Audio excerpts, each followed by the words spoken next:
Good evening, ladies and gentlemen. My name is Carrie LaValle, and I am the project manager for the project to be presented this evening. I am assigned to the roadway project management section, which is located at the Massachusetts Department of Transportation's Highway Division headquarters in Boston. I was directed by Chief Engineer Patricia Leavenworth to conduct tonight's hearing. Once the hearing is completed this evening, the attendance sheet will become part of the public record for this hearing.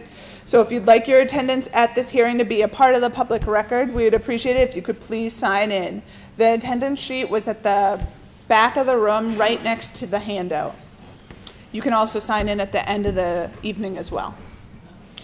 First, I would like to introduce the members of our hearing panel. In front of me on my left are Steve Rosati and Ross Godale from the District 3 office. To my right is Robin Giondo from our Right-of-Way Bureau. To my left is Brian Brosnan from VHB, the consultant from the town. And in front of me is John Bouchard, also from VHB, the town's consultant. To my far right is Joe Sakalos of Arlington Typing and Mailing. He will be making a verbatim transcript of tonight's hearing. The notice of this hearing appeared in the Hopkinton Crier, the Northborough/Southborough Villager, the Shrewsbury Chronicle, and the Westborough News on June 13th, 2014, and it also was in the Metro West Daily News on June 6th and also on June 13th. A copy of the notice that was published in those papers is found in the handout, which again is at the back of the room, and it will also be attached to the final hearing transcript. Page 4 of this handout explains the purpose of the hearing, which gives us an opportunity to make a formal presentation of the proposed project while at the same time soliciting your input on this project. Construction funding for this project is currently identified as federal aid funding, with the Federal Highway Administration paying for 80% of the project, while the state will be paying for the remaining 20%. This project must be programmed as a statewide transportation improvement program in the appropriate federal fiscal year in order for MassDOT to solicit bids for eventual construction. At this time, the total estimated cost is $6.3 million. This does not include any right-of-way acquisition costs. The design is expected to be completed in the fall of 2016, with construction expected to be completed within 12 months of the notice to proceed. At this time, I would like to ask Robin Giondo from our Right-of-Way Bureau to explain the right-of-way procedure. Good evening. Can everyone hear me?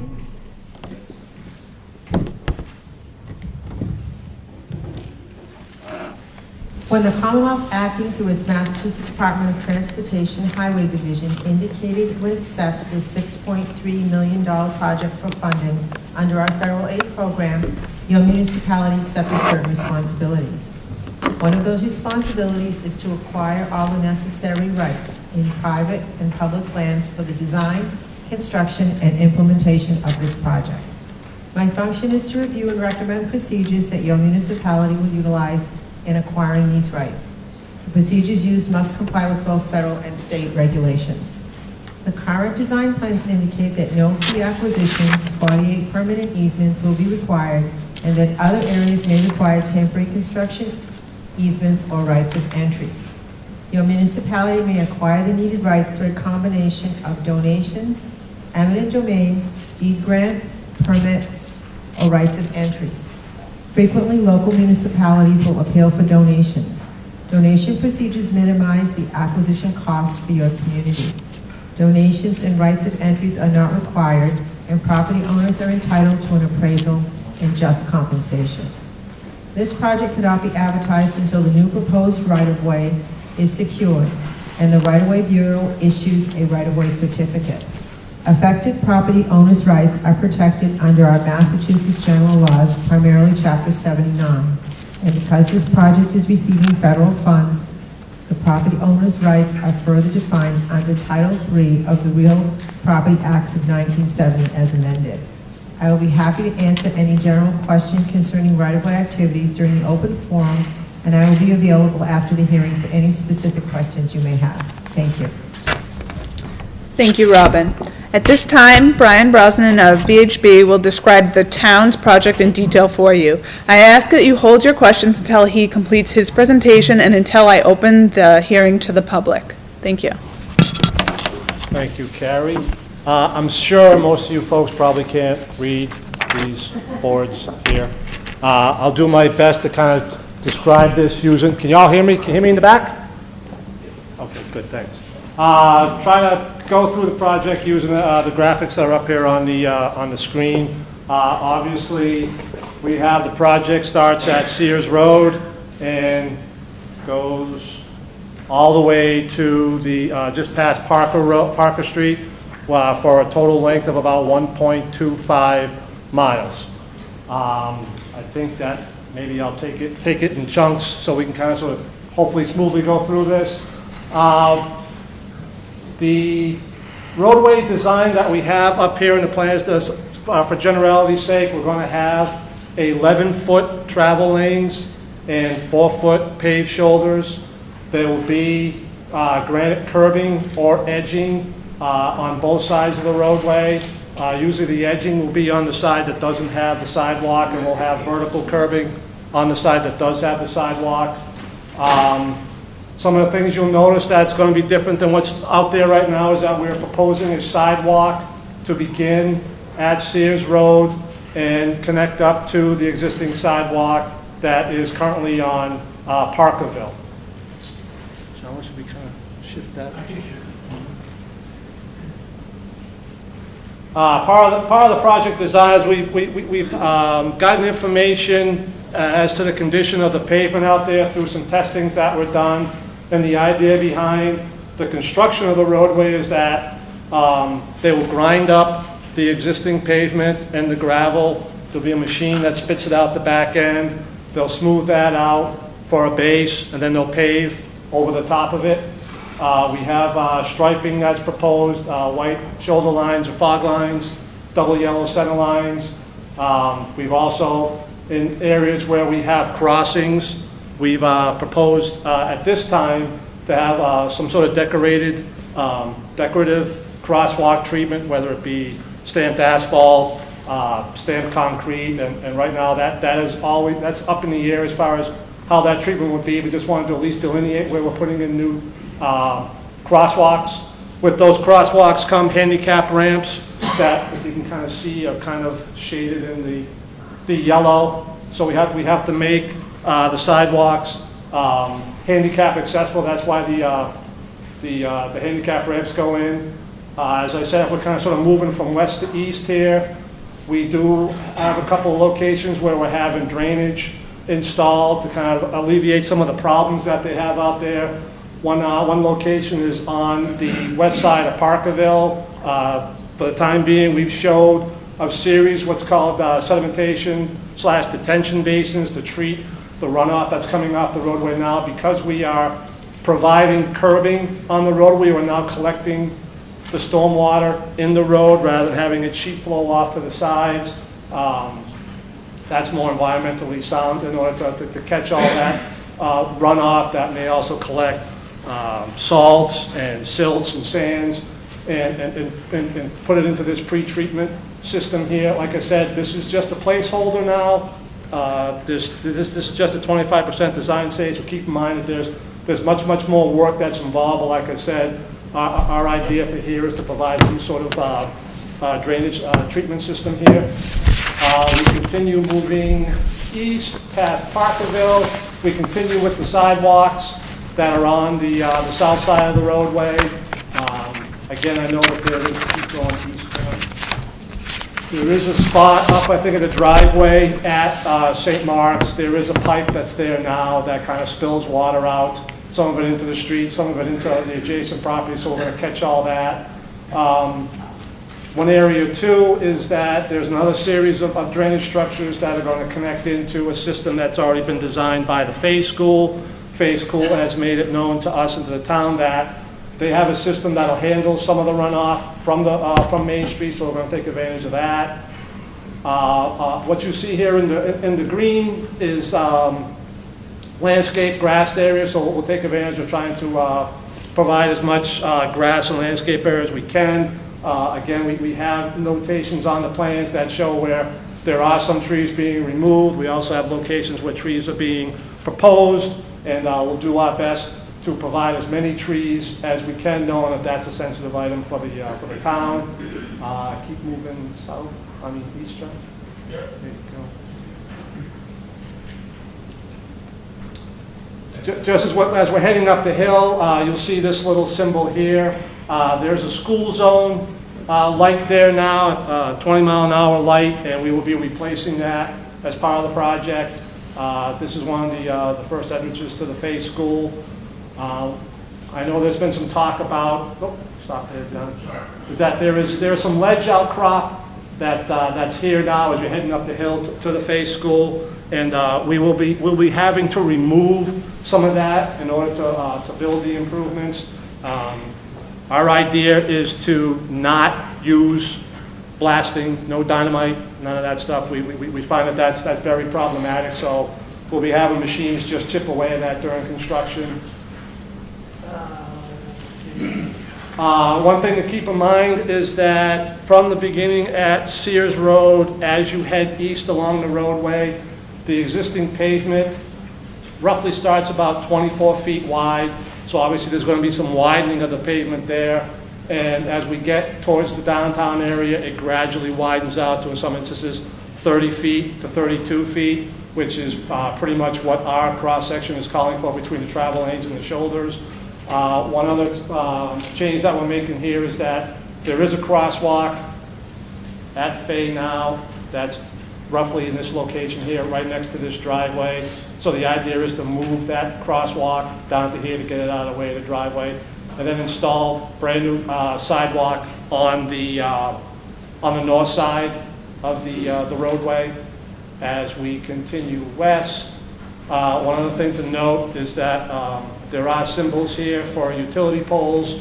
We have a handful of utility poles because of the roadway cross-section that we're proposing need to be relocated. We need to relocate them out of the way. A lot of the reasons for it so that we have handicap access so the poles aren't in the way. As we continue east, we come to the western intersection with Common Street. We have sort of realigned this part of Common Street with Main Street in order to provide a more pronounced 9-degree turn so that people actually have to slow down before making the turn, kind of sort of a safety feature here. I know that from speaking with the historical folks that we had called off for the stone monument marker that's here now. We have proposed to show it moved on this side of Common Street, but there has been talk about either keeping it where it is, or I know initially the historical folks wanted it on the Common side. We'll work those details out at the next stage. Next big area is where the Common is. We have provided, based on previous consensus that we built for this area before we submitted our original 25% design, about trying to accommodate parking on the south side for the funeral home and for Dr. Stone, which in turn required us to relocate the existing retaining wall back 2 feet. We're also going to be providing curbing in front of that wall as a safety feature. One of the things that we've done because of that, knowing that we are taking away some of the area from the Common, we've relined the intersection with both Common Street and St. Mark's. What happens is that provides additional green space into the Common, so we lose around 800 square feet here, but we gain about 1,600 here, so overall there's an addition of 800 square feet to the Common area. One other change that we've made is that we understand that there is parking along Common Street now on the cemetery side.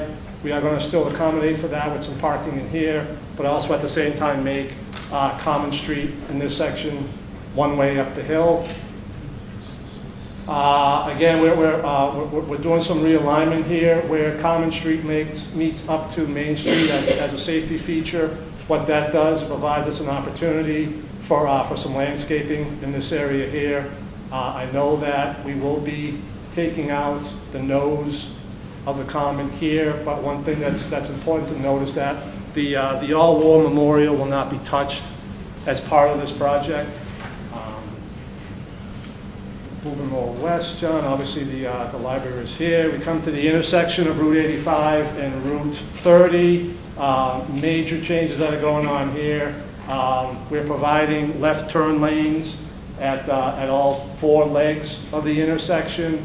We're also going to be providing brand new signal equipment here that works in phasing to allow all these movements to take place efficiently and safely. We've also provided for pedestrian preemption. As you see in the red, we are providing crosswalks along all 4 legs of the intersection. One note is that on this leg, currently there is no crosswalk, so we are putting a new crosswalk back there. Let's see, keep moving, John. We keep going east. We come to the public safety complex. We are proposing a safety emergency signal at the exit in order to allow the public safety vehicles to access or exit that driveway more safely. And by providing this system here, we stop all the vehicles and allow the trucks to come out. It gets synchronized with the signal at Route 85. So there's all stops in those conditions to allow the fire apparatus and the police to go through that. One other note within this section, again, we're still keeping the 11-foot travel lanes and the 4-foot shoulders. We are providing sidewalk with curbing. One change that we have here is that we have relocated the sidewalk. Currently it's more towards the back, and we have a green space in the front. We're going to change that, but I know from other meetings that we had is that there is a possibility of changing that back. There's a lot of trees that were in here, primarily the cherry trees. We're going to be taking those all down, but we are going to be replacing them. We maintain the crosswalk that heads to the Woodward School, so that still stays in play. Excuse me? Go for it. Yeah, go further, please, thanks. Then we come to the intersection with School and Lattisquama. Again, providing a crosswalk across School and across Lattisquama. And obviously we have the intersection at Park, and then the project ends just before Morrow's Market. Thank you, Brian. The plans presented tonight are not complete. The next step will be to review the comments that we received this evening and complete the plans for advertising and eventual construction. Before we open the hearing to you, I'd like to explain our hearing procedure. First, as stated previously, the purpose of this hearing is to solicit your input on this proposed project. As the plans are not yet complete, we may not be able to answer all of your questions at this time, but we will make the best effort that we can. Next, we ask that anyone who wishes to have his or her comments included as part of the public hearing transcript to please stand up, go over to one of the microphones, and when it is your turn, please list your last name and your affiliation. When you list your last name, if you could please spell out your last name, that's what we would need for the transcript. Also, when saying your affiliation, if you just want to say whether you're a concerned citizen or a local official or even a abutter, that would be very helpful as well. Another way for you to write comments is the last sheet of the handout, which again is found at the back of the room. If you look at the very last sheet, it has a comment area. You can either write in your comments this evening and hand them to me, or if you look, it's actually a mail-in sheet, so you could write your comments on it and mail it. If we receive those comments within 10 days of the hearing, they become a part of the official transcript. Either way, your comments will be responded to if you send them to us. But if you want them a part of the official transcript, please try and get them to us as quickly as possible. Finally, it's normal procedure at this time to ask any elected officials to offer their comments first. Are there any federal, state, or local officials who'd like to speak at this time? Okay.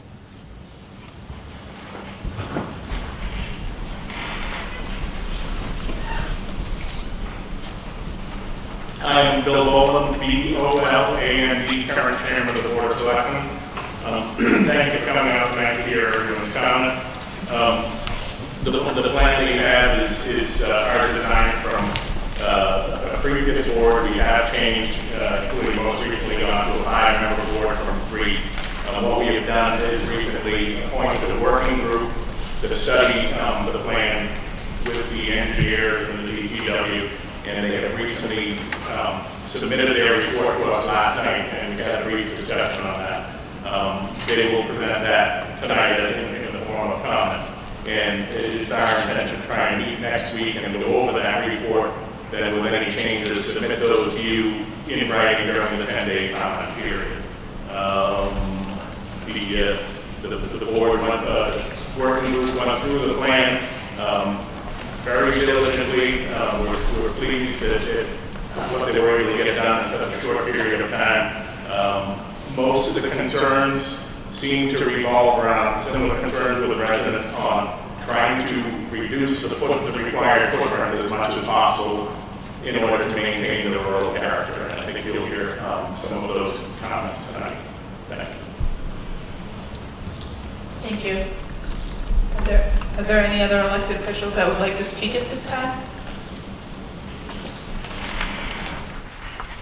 The hearing is now open to the public, and we welcome your questions and comments. And please remember that we'd like to give everybody an opportunity to speak that would like to. Thank you. Good evening. My name is Judy Budds, B-U-D-Z. I'm a library trustee speaking for my fellow trustees who are here. Margaret Landry, L-A-N-D-R-Y, Richard Wallace, W-A-L-L-A-C-E. Our building has significant drainage issues. We've had a flooding disaster in the not so long ago past.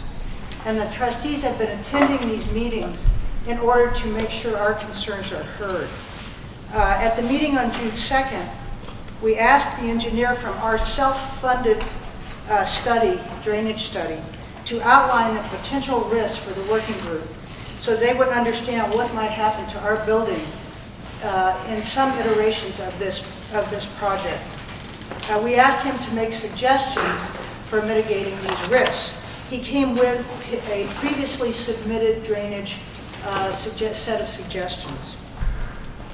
In response, the DPW superintendent acknowledged our concerns and indicated that our engineers' remediation suggestions regarding new catch basements on Route 85 and berms would be included in the plan. She said at that time there would be, quote, no problem. We appreciate that assurance and wanted it to be in this official record. The working group, which we admire for their hard work and thank, issued a report that says on page 27 in the online version, segment J, that it supports the approach, that's their phrase, their word, that, quote, any additional drainage issues would be addressed in the plan. We appreciate that support. Our town library fully expects to be part of the overall project, and the trustees look forward to being active participants as the plan moves forward. Thank you. Thank you.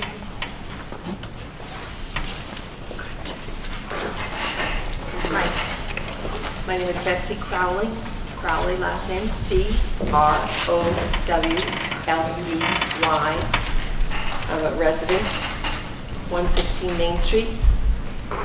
We've had a lot of meetings, and I just wanted to point out that I have had conversations with our state rep, Carolyn Dykema, as well as Rep. John Mahoney, who's the House Vice Chair, Joint Committee on Transportation. And I have learned from those parties that it is a very competitive process to receive state and federal funding for any projects.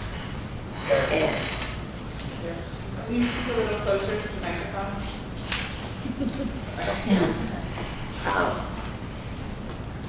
and I feel that this project has ballooned beyond what was originally conceived, which was basically library. Can't hear. Library and at the, I don't think the mic is working. will you turn on that? It's not on. Feeding into the system as opposed to accurately code.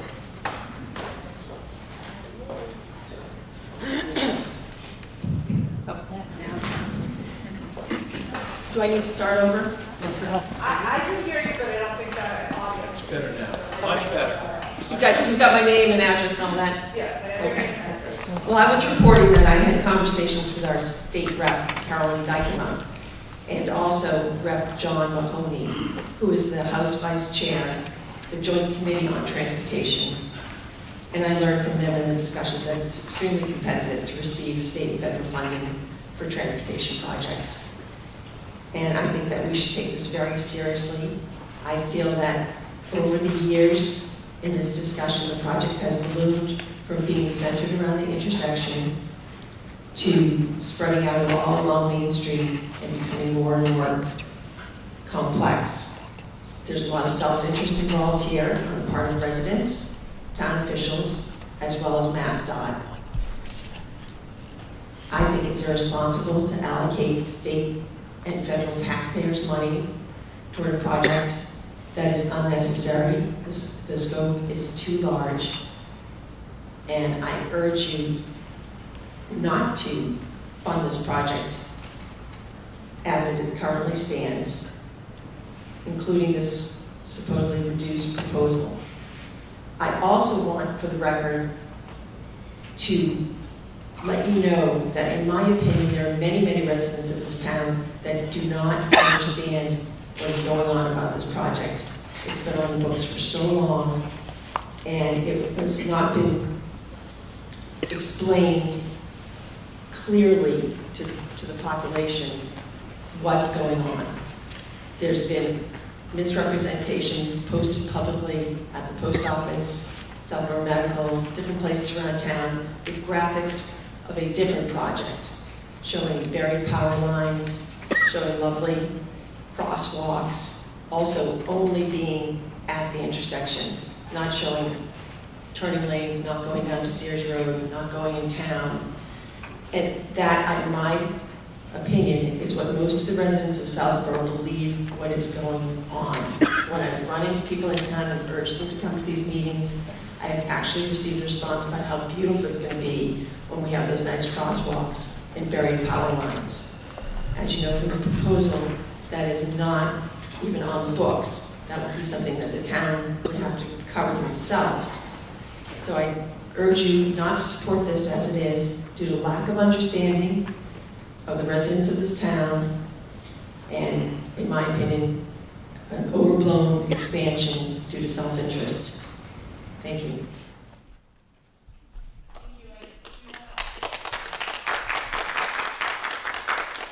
I do also want to mention, as she stated, it is true, there are no underground utilities proposed for the lines as part of this project, and I don't know where that idea would have come from, but I do want to emphasize that you are correct. That's not part of this project, proposing putting the electric lines underground. That would be something the community would have to pay for themselves. Hi there. My name is Karen Connell, Connell. I'm an abutter, and I'm a townsperson. I reside at 15 Main Street. So I have all along been very vocal and loudly vocal in my opinion that I did not think this was a good fit for Southborough. I summed it all up by saying I think that it's just inappropriate.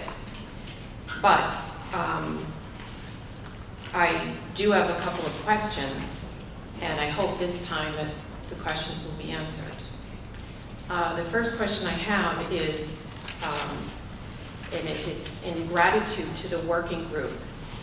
There's been a group in town that have tirelessly worked on reviewing this project, and I understand that they worked through birthdays and nights and weekends and you know, unlike the consultants and the people from the town that are paid to work on this project, these are citizens that dedicated their own time. So I'm very grateful to them, and I carefully looked at what they had presented. So the first question I have is, will the recommendations of the working group, will they be able to be implemented? Is that allowed? I was told that the report was just written yesterday, and they're going to review it and finalize it, and it will be submitted to MassDOT, and we will review it. I cannot promise that every suggestion can be incorporated, but I can say that we are going to sit down and go through every single suggestion and incorporate as much as we can. Thank you. The second question I have is just a practical question, because some of the ways that I formed my opinion about this. If you could stay quiet again. Oh, I'm really loud, so I'll be loud. So one of the things that I was curious about is this highway kind of ends at what I've kind of recalled a toll booth, which is Morrow's Market. And from a safety point of view, we talk a lot about safety, but I have a real safety concern, and that is if I'm driving on off-peak hours, if I'm a driver and the road's wide open, and now it's nice and big, and it's a big runway, and I come barrel butt down, and I come down the hill heading east, and I all of a sudden come to a much smaller area where there's parking allowed on both sides of the street and pedestrians getting in and out. Should I be concerned about that? Well, one of the issues is that although the pavement's going to be wider, there will be also pavement markings that will be encroaching into the pavement, so, which you don't really have now.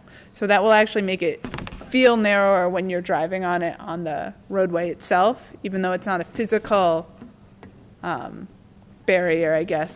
The actual pavement markings for the shoulders will make it seem smaller. I don't think a full safety analysis has been done for the move from where the project limits end in front of Morrow, but I can't say offhand if it's going to be an issue, but I can say we can look into it to make sure that it isn't an issue, or to review it to the best of our ability to make sure it isn't an issue. But I can't say it offhand. Right. I think it's something that should be looked at. I can see potential disasters there. And since we keep talking about safety, I think that's something that we should think about. The other question has been raised a couple times, and I just don't understand. Why was Common Street included in this plan? It's not a very, correct me if I'm wrong, but it's not a very traveled route. It's very, it really isn't traveled on that much compared to some of the other roads around it.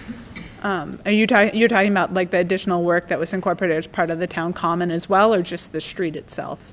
Well, just the street. I just don't understand why that was included and other streets were not. Is it part of the state highway? No, Common Street would not be part of the state highway, no. None of this part of the roadway is actually not owned by the state. So that's my question. Why, therefore, would the state give us money, our own money back, because the money ultimately comes from us? Why would the state agree to do Common Street? One of the designers that has been a part of the project from the very beginning can give you a better answer. I don't think I need the microphone. The reason that Common Street was included in the project, the intersection with Common Street at Main Street at both ends were on a skew, which is not a safe condition. We squared those up to Main Street to channelize the turn and improve on safety. Also, as part of the proposal to include parking along Main Street in front of the funeral home, in front of the Stone Medical, there was a need for impacting the common and by relocating the wall. So we incorporated additional green space to the common, adding, we were impacting about 800 square feet along the the stone retaining wall, and by giving back, 1,600 on the north side of the common, so we were increasing the common by 800. So that's how Common Street was incorporated. We were working at the north end, working at the intersection with Main Street, and then working on that far side of the common, so that's why it was incorporated into the project and to install that additional parking. Okay, so follow-up question on that question, but statement beforehand. Okay. I would like to see parking provided for the funeral home. However, I'm under the opinion by that answer that you just gave me, please let me know if this is correct or not, that if we weren't providing parking for the funeral home, we would not have had to include Common Street, correct? I think the way I described it was the parking at the funeral home impacted the stone wall, and as a result of impacting the stone wall to the common, we incorporated a portion of Common Street to have a swap. We were impacting 800 feet, we were giving back 1,600 on the north side. That was something that was brought to the selectmen and was voted on by the selectmen on parking, the relocation of the wall, and the work on the common. Okay. Some of the work would have to be done at the intersection of Common Street anyways, as well, to improve the safety, as John mentioned. So even if we didn't do the entire portion of Common Street, a portion of it would have to be included to improve the angle of the intersection. My last question. This is a huge project. It's going to permanently affect our town and me. I don't know, I'm very conflicted about it. I don't know if it's a positive change, a negative change, or a neutral change, but it's a significant change, and I don't understand why we are doing this. If the figure that I heard was that this is going to accommodate more traffic for the next 10 years. Is it going to be maybe longer than that, or? I think a lot of the project focus was more on safety than necessarily capacity. I know that the left turns at the intersection will help with the level of service at the intersections, but we're not adding lanes. You're not getting 2 lanes now instead of 1 lane, so it's not necessarily increasing your capacity, except at the intersection where they're having the left turn lanes, it will be improving your level of service at that intersection. So it's meant more for safety improvements, and at the intersection, and also the other signal, which is a safety measure for the fire engines to be able to access the road safely. And then the sidewalk and the pedestrian improvements and the bicycle improvements are just something that we feel is important as a state, and most communities agree that there are more pedestrians and bicyclists out on the road now, and right now the condition without having really a shoulder that you guys have is not a very safe condition for people to use the roadway. Okay, well, thank you. Some of my questions were answered clearly. The last thing, I just wanted to make a statement, which is I'm just very conflicted about this. I always try to look at things for the greater good. My personal home, I think, will be improved upon by this big project, but I tend to look at things in a much broader scope than that, and I think that the town as a whole could potentially suffer. So anyhow, thank you for your time.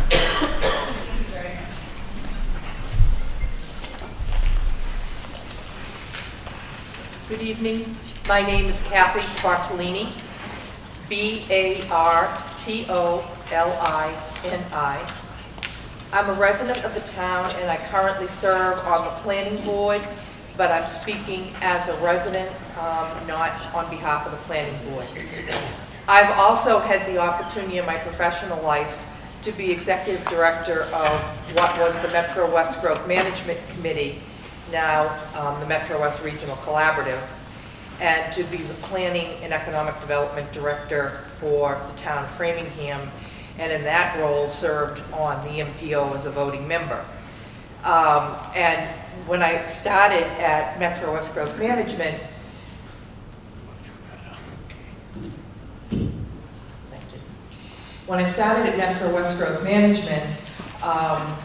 there was a list, what was called the wish list in the old days, of all the projects that had been submitted, and the Main Street project for Southborough was there. And obviously as a director that was very active in coordinating what municipal members were submitting as projects and working on their behalf to try to get them into this limited queue, I wanted to make sure I knew what was being proposed. The reason I'm giving that background is I want to address the statement that the scope of this project has changed. It has, but it has gotten smaller, not larger. This project was originally from Sears Road, and it went down through the center of the town and took the right turn, almost a 90% turn, onto Boston Road and continued. And I'm not even sure exactly where on Route 30 it stopped, but it definitely went longer. It was the issue of what are the minimum sort of design standards that one would have to deal with as you went through the specific commercial district that resulted in shortening the scope of the roadway so that it now stops at Park Street rather. So I just don't want people to go back and say that, hey, when we weren't looking, they changed the scope of the project from the town. We didn't. We decreased it as opposed to expand it. And I wanted to answer one of the other questions that came up. Why would we be dealing with Common Street? The engineer correctly talked about the interrelationship of how Common Street intersects with Route 30. But also what came up was, well, Route 30 is a state roadway, and Common Street isn't, and we shouldn't be expending money. The federal and state monies for this project, as you know, but I'm trying to make sure the viewing audience knows, can go on private streets. There's no requirement that in making a regional improvement that it can't also take into local streets to improve the traffic flow, to improve level of service, as you pointed out, but to also address safety issues on intersecting local streets. And I guess that really addresses all of it. I just wanted to make sure the scope issue, we weren't being accused of trying to pull a fast one, and that people understand that there isn't a limitation that because it's federal and state money, it can only be expended on federal and state roads. Thank you. I did want to explain to everyone that although it's a state numbered route, this portion of Route 30 is owned by the town. This is not owned by the state. That's not what made the road eligible for funding. It's the classification of the funding is called STP funding, which is Surface Transportation Program funding. There are certain roads throughout the state that are eligible. This one is eligible, but it is actually owned by your town. Also, I want to emphasize that the original project was proposed by the town. This was not proposed by MassDOT. The proponent of this project was the town, which is why they're the ones who hired the consultant to design this project. I don't know, as was mentioned earlier, I know there has been a change in the select board, but I did want everyone to understand that the state didn't come in and tell you this is what you wanted. This was told to us that by the town that you wanted this project. Just want to let everybody understand that. Thank you. Hi, how are you? My name is Marty Healy. I live in Upland Road in Southborough, and I am the chair. Can you spell your last name? Sure, Healey. All right, and I'm the chair of the working group that you've heard referenced a number of times tonight. And all 7 members of the working group are here tonight, which is actually pretty consistent with what went on starting about 6 weeks ago when we were appointed.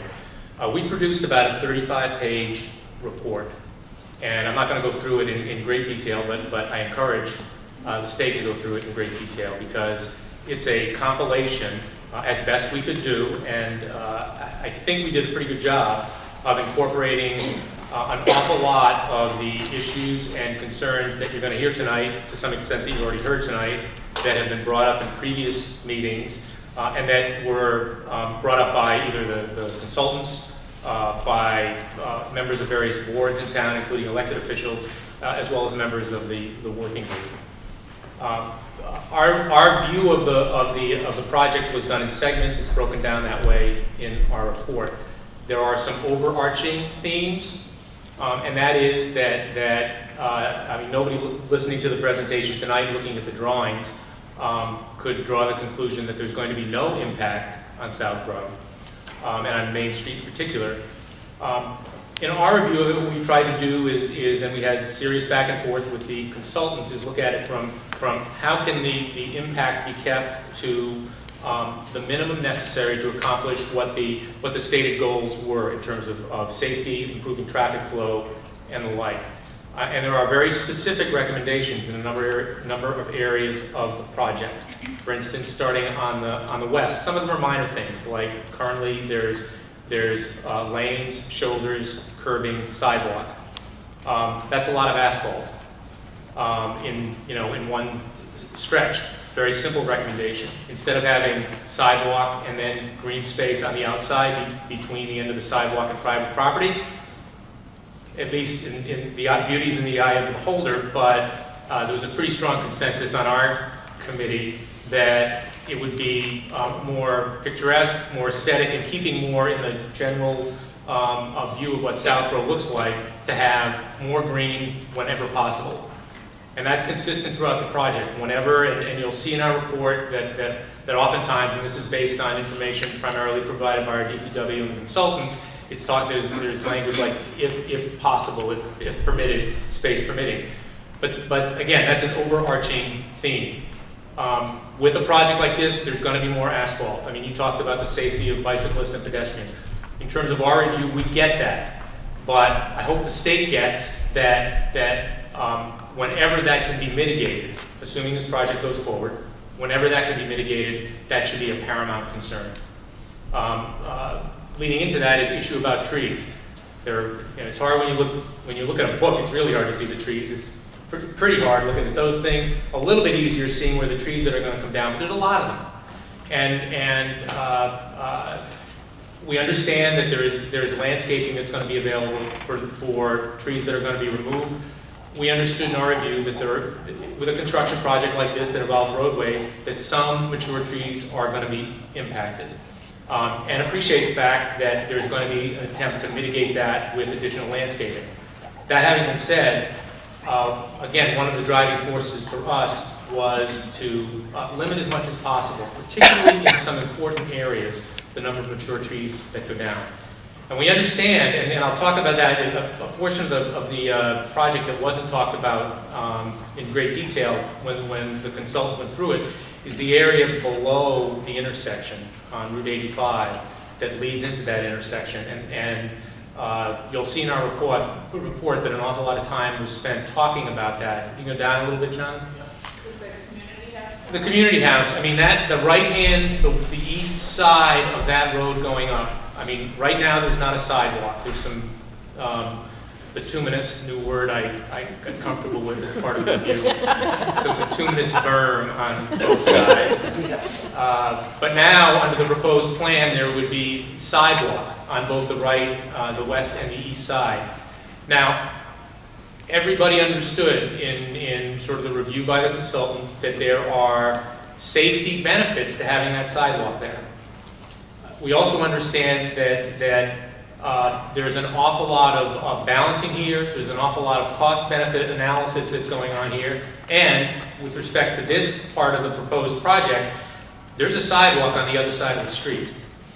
And putting a sidewalk on the east side of that road would impact a whole line of mature trees, property of the community house, I think there's some dispute between at least myself, some other members of the committee, and the consultants about how it would impact the intersection.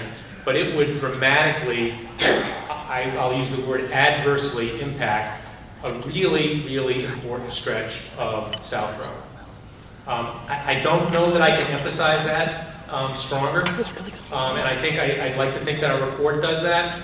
I understand the safety concerns, we understood the safety concerns, but there's balancing that should be done, and our report strongly encourages that balance to preserve that very important part of South Road. And I also think that would have ameliorative effects on the intersection itself, which is, the footprint's going to get bigger under this proposal. It's adding, 4 left-hand turn lanes.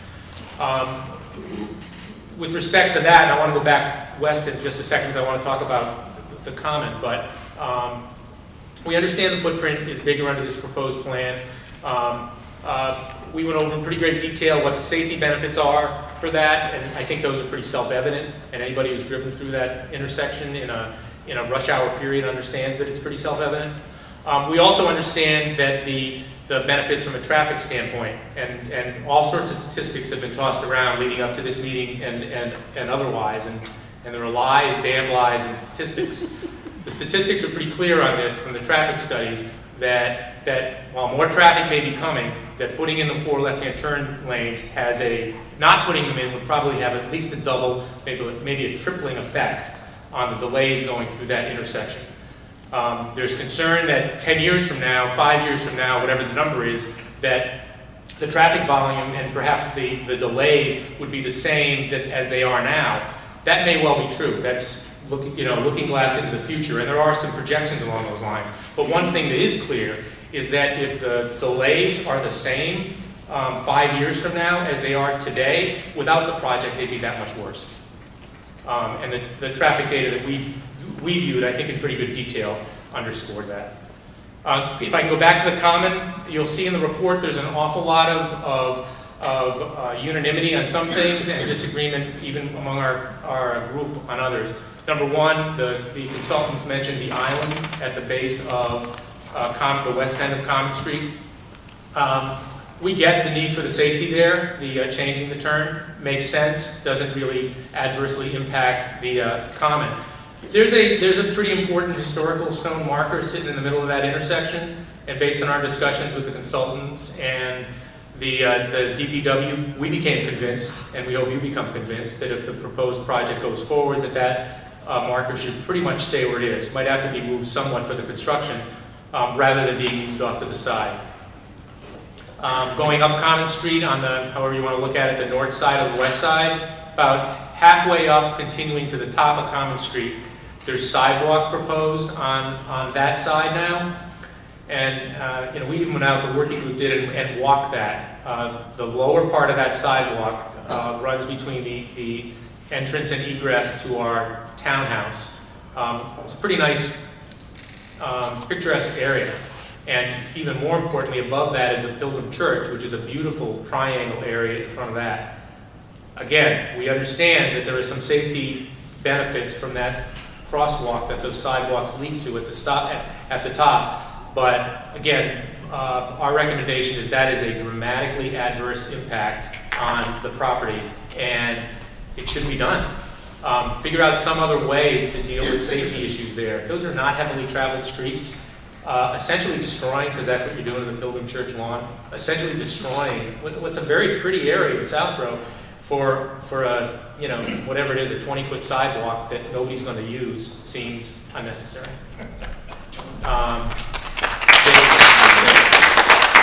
The other end of the rest of the common, there was an awful lot of, there was a real split on our group, and both in terms of changing the intersection and moving the stone wall. In terms of changing the intersection, understand the safety, understand the additional green space in front of the library, but that nose, I think, is how it's referred to at the east end of the common. Isn't just a nose; it's dedicated to a World War I veteran. Again, that's deciding to move that for a few feet of angle on a turn. Minor safety benefit, but impact on something that is a historical part of South Road. But there was disagreement about that. There were folks on the committee, it was a split, who believed that the safety effects outweighed that, particularly given the mitigating effect of the additional green space, the fact that the monument, all wars monument is not impacted. Discussion about the parking spaces. We were supportive of the idea of the parking spaces in front of the funeral home, primarily based on the unique character of a funeral business and the parking that's necessary for that. There was a real split on the 7 spaces. The number of spaces in front of the funeral home were 4. The number of spaces in front of the medical business and the Fay buildings is 7. And there was a real split on that. People who supported it said it was necessary for the business, that it also was beneficial for parking for the library, for the townhouse, for the churches for religious days, and for things like Heritage Day. Folks who opposed it said that while there might be some beneficial effects along those lines, they're easily mitigated by additional parking that's available in lots. With respect to the stone business, there's 4 parking spaces a half a block away in front of the funeral home, which has very different business hours. And the idea of providing those 7 parking spaces, which would impact a historic part of the common, again, seemed unnecessary when there are other options and other alternatives. I think that's the highlights on the common. The last thing, maybe the main part of the east side of Main Street, east of the intersection, there was agreement by our group that that's fine.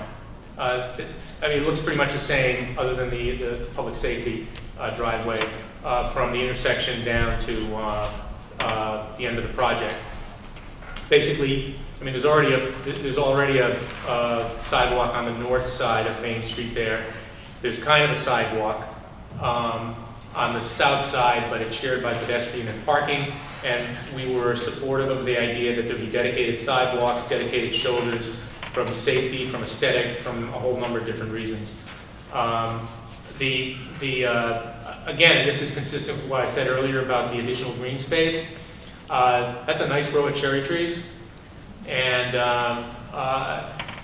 we are hopeful. Understand that if it can't take place, but Herculean effort should be made to save. Again, it's a part of South Road. Sure, you could plant something new there, but it's not going to be the same for a long time. And to the extent that that can be mitigated with the additional green space on the outside rather than on the other side of the sidewalk, we would encourage the state to look very, very strongly at that. In front of the public safety, there's a proposed light there. A lot of discussion about that. We talked with both the police chief and particularly the fire chief. Very compelling reasons for a light being there. Not so compelling reasons for it to be the extent of a light that it is. And we would ask you to look very carefully at what is the minimum light that would be necessary there to clear the intersection.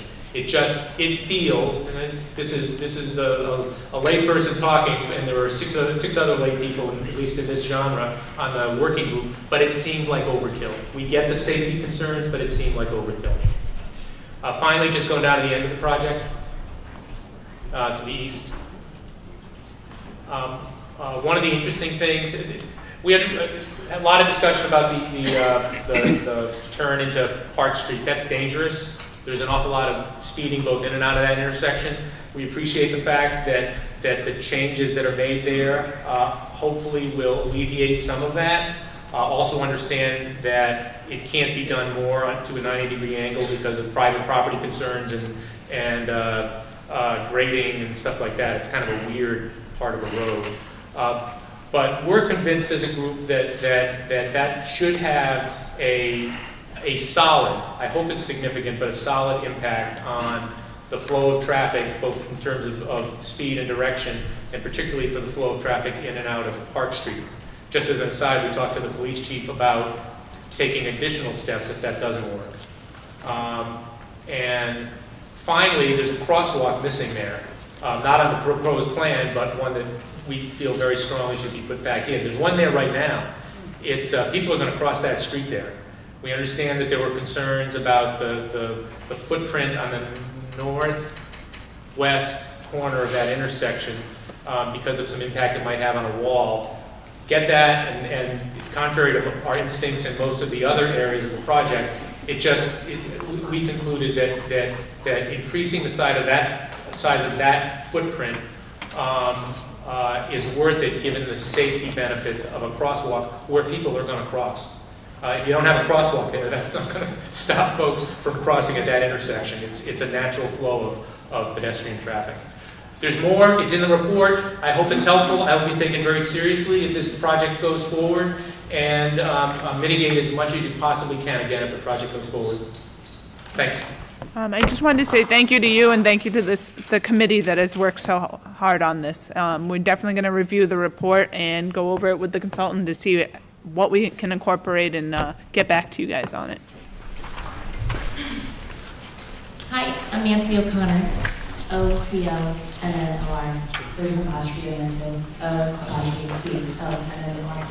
I did not plan on speaking today, so excuse me if I ramble a bit, but I'm looking around and I don't see a lot of people that represent what I represent, which is people with young children. Anybody with young children? Good.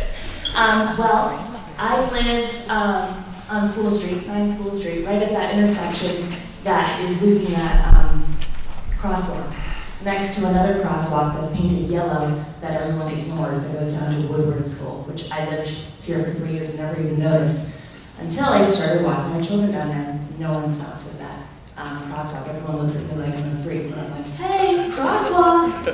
Okay, so where am I from? I moved here from Cambridge about 5.5 years ago. Neither my husband, Michael, nor I are from Massachusetts. We were looking for a rural town, sort of, that was convenient to Boston. And I had come here as a coach from private schools around Boston to bring my cross-country runners. We went to St. Mark's, we went to Fay, and I was like, what town is this? I like this town. Because we would drive the bus down Main Street, and I saw greenery and trees, and the open green space, and it was lovely. But we were trying to find a house that was not on a busy road. And we found this house on School Street, right next to St. Mark's, and right next to downtown, right next to the library, right next to Public Church, where there's kindergarten in the basement, right next to that big open field, which is what, the sustainable meadow, where we flew kites, right next to the community house, where there's the Easter egg hunt, and what else am I playing? Santa Day. I was the chairperson my first year here. I've never been to Santa Day, but I got to ride a helicopter that landed on the field. There's Heritage Day right in, on that St. Mark's field. So it was just lovely, historic, picturesque town, lovely, friendly people, and there are some things that I'm concerned about. Mainly, every time we walk from School Street down to the library, and I watch my crazy son scooter ahead of me, and my more safe daughter ride her bike, I really appreciate that strip of green that's about 4 to 5 to 6 feet wide that separates that sidewalk from the main road. That's supposed to be 25 miles per hour, but anyone who walks or lives on that road knows that no one drives 25 miles an hour right now. As I cross that intersection, across School Street to go to Morrow's, I fear for my life as people whip around that turn as they go from traveling west on Main Street. They are not going 25 miles an hour. They are going to the next appointment, picking up their kids from the game, rushing, and not thinking about the people that are trying to make use of the walkable downtown. What else do I want to say? Let's see. I just fear that it's going to get fast. The cars are going to go faster. I'm going to lose that safety zone between the sidewalk and the road. And another thing is, I'm not an engineer. I wasn't in on those meetings to look at the data. To see how 4 turning lanes is going to make everything safer and slower and better.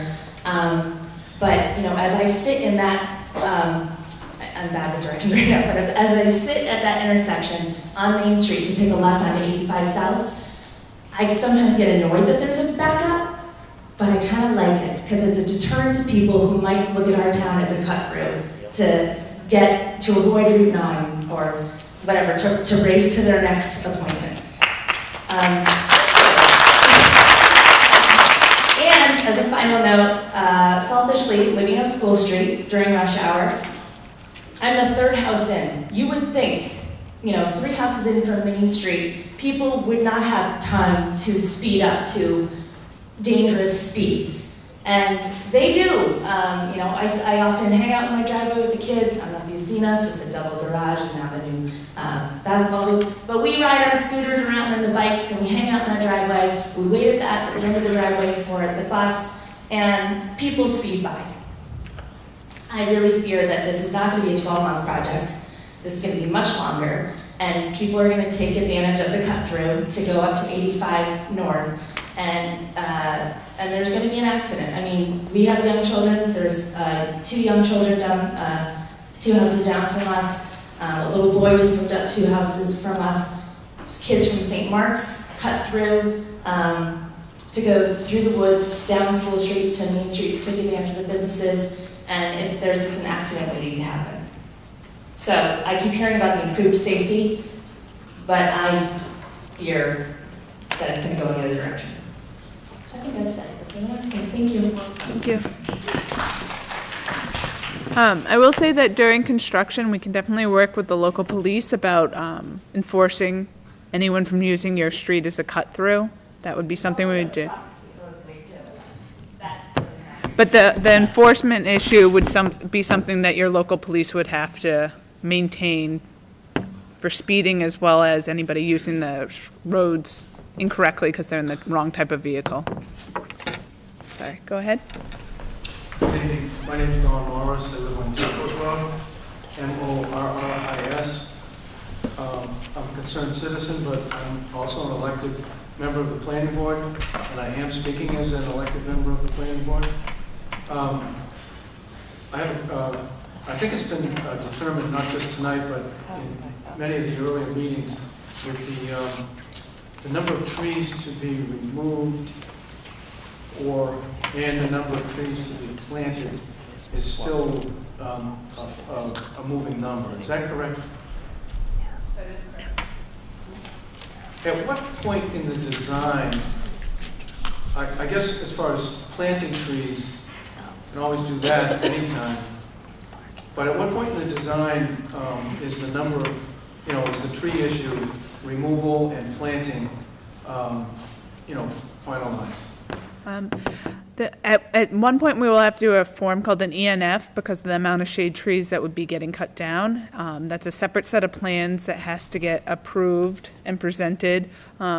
It will happen, it usually happens around the 75% submission, because at this time, we want to take into account all the comments we've heard tonight and all the comments that we have in the report from the committee, and that might actually change the design, which could change the quantity of trees. So it has to be a little further along in the design. When they have to file an ENF, which is environmental notification form, there is a public input time. It gets put out, published, and there is 30 days for the public to actually comment on the draft plans as well as the form, and that would probably have a much more concrete number of trees that were getting removed on it. I don't know the exact... Oh, and planted, sorry, and planted. I don't know the exact data when that will happen, because a lot of that is that we're going to have to take into account all we've heard tonight and see if we need to do a full resubmission or just a partial changes to the current plans. Thank you. You mentioned earlier, I think, in your opening remarks about the date when the design was to be complete. Could you say that again? Hold on one sec. I have it in my notes.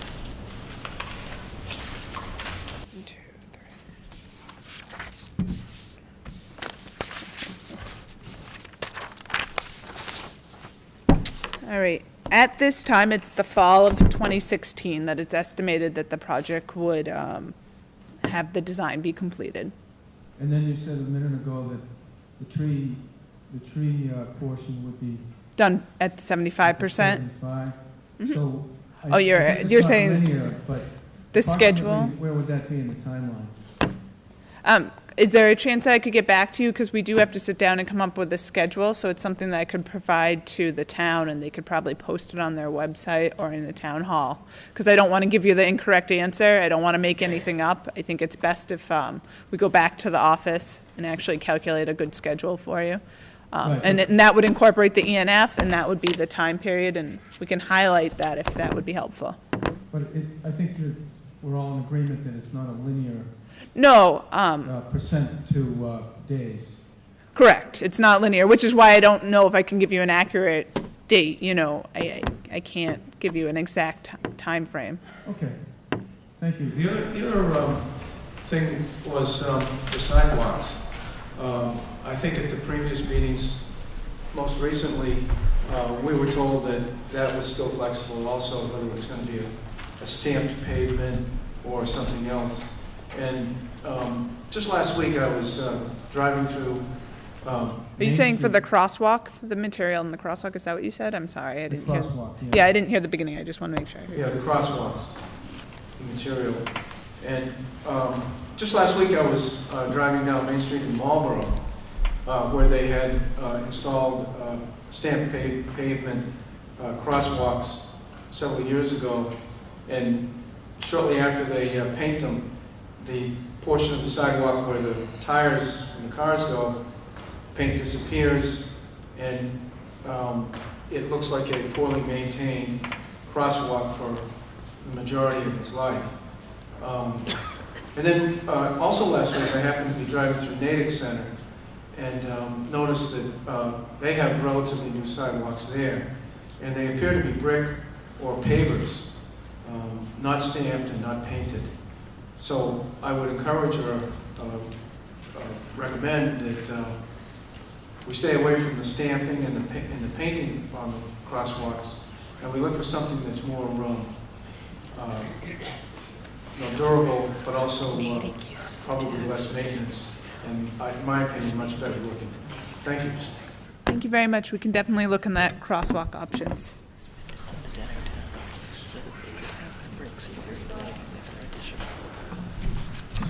Hi, I'm Stephen Phillips, Phillips. I'm a member of the Main Street Design Working Group, but I'm talking as a private citizen here, and I'm also a direct abutter to the project. I live at 26 Main Street, which our house will be 200 years old next year, and we're actually only the fourth family to live in this house in the last 200 years. And our sincere hope is that if and when our family ever does sell our house, that we will be able to find a buyer who is as interested in preserving this as an antique home as we have, and the neighbors who have come before us. I wanted to mention that briefly because I think, and I just have a few brief comments, but part of the reason why this project is a big deal is because it does run through one of the oldest neighborhoods in Southborough. And over the years, neighbors and residents of Main Street and surrounding areas have often at considerable personal expense worked to preserve what we can of the antique nature of our neighborhood, even as it's become mixed commercial use and as traffic has increased and things like that. In 2011, a study was done that identified 34 historic properties in the area. It includes 2 prestigious private schools, churches, town buildings, antique homes, graveyards, monuments, the works. So I think by definition a project that's this big coming in a neighborhood that's with this much history, there's going to be interests that have to be balanced. In looking at the project, I'd like to mention just a couple of things. We've talked about safety gains in this project. And first, I'd like to mention that the state, I believe it's the DOT, that has scored this project as it was done, that they evaluate the project on a number of criteria and evaluate and give it a numerical score. And in particular, for safety, this project evaluates at 15 out of a possible 29 points. So those numbers, to me, don't sound like something that are necessarily, that we have pressing, urgent safety concerns as much as that this is something that's looking at moderate safety improvements and from an efficiency standpoint, improving the efficiency of the road. It also got a middling grade of 22 out of 36 points. My personal belief is that if this project is built, that it is going to improve safety off the roadway, that it will make the sidewalks safer.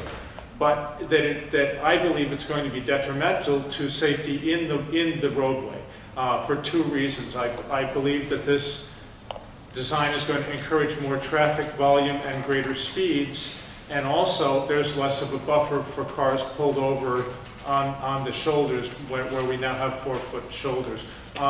And so I think I see the potential for more accidents and potentially with pedestrians and bicycles or with other vehicles within the roadway. So my personal opinion is that safety is a little bit of a mixed bag on this. We're going to see improvements in some areas, but we could very well see additional safety issues, problems in other areas. The charge of our working group was specifically to evaluate this plan and to find ways to try to make this plan better. And so we really have not looked outside of this plan at alternatives that don't involve pursuing federal and state funding under the TIP project.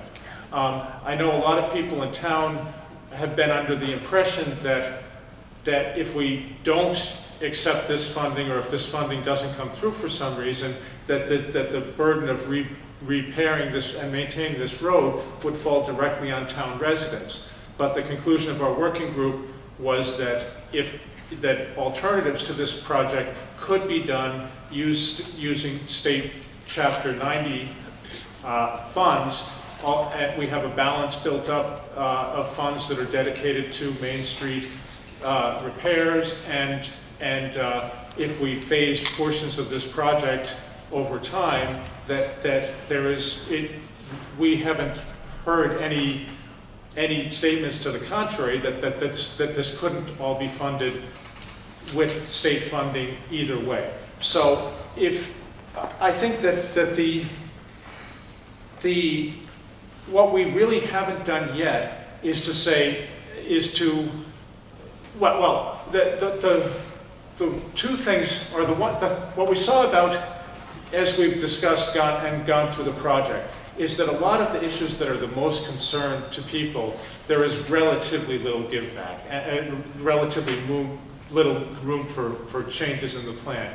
And I'll single out two in particular: the size of the intersection at Route 85 and 30. We had extensive discussions on whether there are ways to shrink that. And another example is the light outside of the public safety complex, which is, there's going to be a real proliferation of signals as part of this project.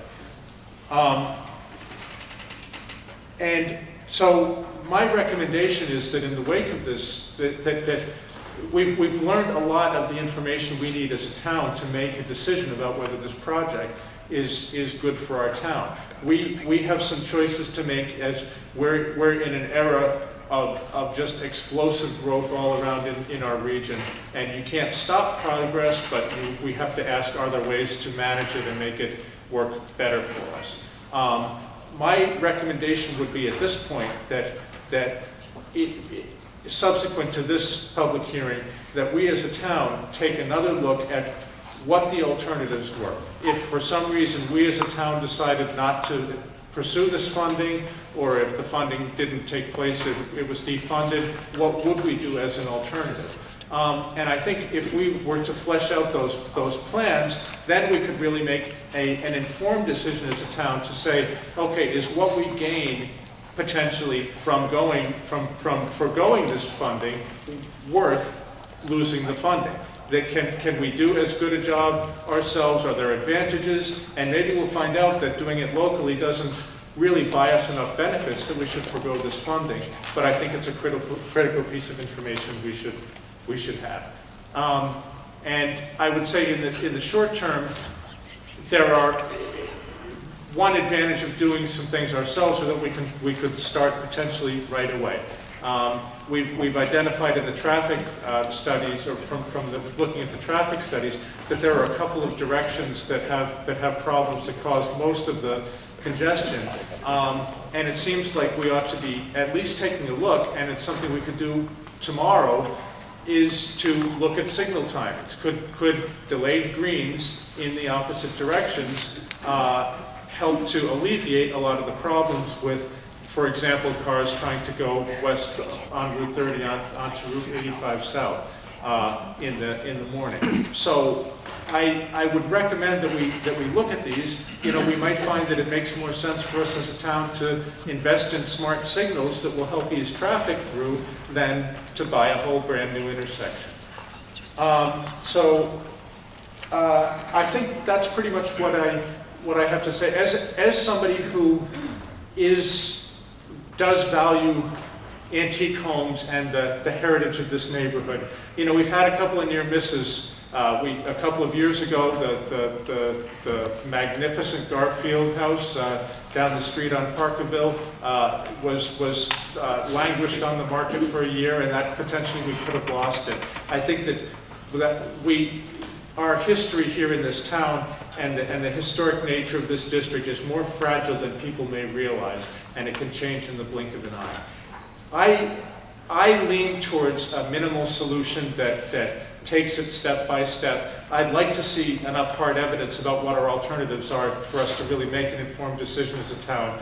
But I think that we have a real choice ahead of us. We as a town have to decide how we're going to deal with modernization versus preserving what we have in the light of all of the development that's going on in the region and how it's going to affect our town going forward. So I just wanted to respond. Although it wasn't a question, I did want to let everybody know that it is true that you have Chapter 90 funds, and that would be something that you and the DPW would have to work out entirely on your own. The federal funds, just so everybody understands, if you don't choose to use them, it doesn't go back into your community. It goes back into the MPO. So it's not as if you could take this money and put it to somewhere else in your town necessarily. It gets put back into the overall pot, and then the MPO gets to decide the priority of different projects and how the funding will get used. Chapter 90 is a whole different process. It doesn't have to do with MassDOT Highway Division where I work. I would have nothing to do with it at that point. That's something that you'd probably need to talk to your DPW. I still think some of I haven't seen the report, so I don't know all the things you're asking for, but in some cases, if some of the elements are outside of maybe what a traffic engineer would approve, you still may have issues using Chapter 90 funds to do some of those suggestions. I can't say for sure because I'd have to see the report. If some of those suggestions are something that's going to put back a condition they don't think is safe, you still could run into some issues. Yeah, but and finance is one of the issues. Right. Yeah, but I can't comment on it because I don't have anything to do with the Chapter 90 fund. But I just wanted to let you know that yes, you don't have to take this money, but it wouldn't necessarily go back into your community.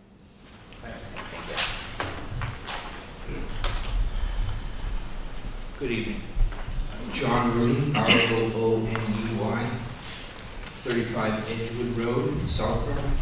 I'm a resident of 25 years. I also have the privilege of sitting on the Board of Selectmen. And speaking as a 25-year resident, I wonder if I could just ask a few questions as opposed to comments. The state obviously has some interest in this roadway, and I believe a comment was made at the beginning that the primary objective here is to improve safety. Is that correct? I would say it's one of the objectives of the project, and as mentioned, it's not just safety for vehicles, but it's also looking into the safety for bicycles and pedestrians as well. And are there certain design standards that when the state is looking at this roadway that you look at with regards to improving safety as opposed to improving traffic flow? Yeah, there are different designs versus safety versus like increasing capacity, if that's what you mean. There are differences in that, yes. So different focuses. It wouldn't change the current travel lane widths, if that's what you're asking, because the travel lane widths are based on the classification of the roadway. But if your focus is more on safety, then you are going to be looking, more at some of those sidewalks and the wheelchair ramps that maybe otherwise you might have just done a resurfacing project. There are some improvements that you include more on a project to improve safety. And with the primary objective or the main objective being safety, is the state able to then take into account a lot of these considerations that you're hearing tonight with regards to the footprint? Yes, in fact, some of this has already been done partially. I don't know if you guys have reviewed the whole project, but in one of the tighter areas, which was the common, one of the compromises that was proposed was the sharrows idea because of the historical nature of the common. And the sharrows are those pavement markings instead of having the full width that we would prefer. I mean, to be honest with everybody, the preferred width would actually be 11-foot lanes, and now what we're going towards on our projects are 5-foot shoulders when you're against a curb and 5.5-foot to 6-foot sidewalks on both sides. That's something that's getting pushed right now. It's a healthy initiatives directive that is getting pushed on all future projects. So this is already less than that, even though I know it's greater than what you have. We are trying to mitigate it. We are going to review the comments we received and try and do more mitigation because I see that it's something that everybody feels strongly about, but I don't want anyone to think that we are putting in like 12-foot lanes and 8-foot shoulders. It's that we are trying to mitigate the effect we have on your community. And that is tremendously appreciated, and I think you've heard that concern.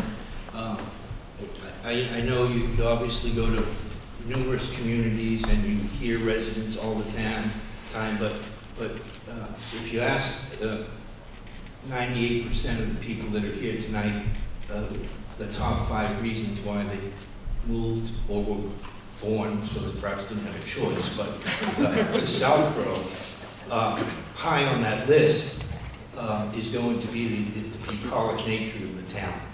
And the importance of that cannot be stressed enough. At the same time, I think there's also a recognition, perhaps not as a larger percentage, but there's also a recognition that we need to do something with this roadway in terms of its safety. But if the state understands that the primary reason for this renovation, this road work, is the one of safety as opposed to increasing traffic flow, then the design could be dictated on that to reduce the size, reduce the footprint, and concentrate on safety. That would be a request that I make as a 25-year resident. And again, I thank you, all of you, for coming tonight, and genuinely appreciate your time. Thank you.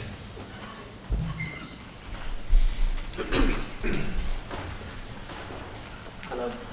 My name is Kristen Connell, Connell. I'm a citizen and a taxpayer. I grew up in Southborough, I live in Southborough, and I've invested in Southborough. What I want you to know is that this town is deeply divided about this project. I suspect you know, but I think it's important for the record, and I echo Mrs. Crowley. This project was largely misunderstood for years. And only in 2014, when the details became known to some key members of the community, did people start to take action. And as recently as 2 months ago at our annual town meeting, a petition to reject this this money and reject this proposal was brought forward. The petition to reject the project was supported by the advisory committee of the town. The Board of Selectmen, however, did not support the petition. And in the annual town meeting, this town was divided virtually 50-50. The petition to reject your money and your plan lost the vote by, I believe it was 4 to 5 votes at the annual town meeting. So I want you to know this town is deeply, deeply divided. And I don't think, to echo Mrs. Crowley, when you're spending state and federal dollars, I don't think it's a good place to invest money in an environment that is this contentious. I deeply echo the words of Mr. Phillips and also Mrs. O'Connor. Main Street needs maintenance. It needs some improvements, but this is not the solution. And I'm opposed to this plan, and I hope you will take seriously the deep division in the citizens of Southborough. While I also thank the members of the working committee, and I think they've come forward with a number of wonderful suggestions, I think for the record you should know that at the time of the annual town meeting, when it was obvious that the division was virtually 50-50, the Board of Selectmen appointed the members of the working committee, the same Board of Selectmen that was in favor of the project. And I just think it's important to know that they came at the request of the Board of Selectmen.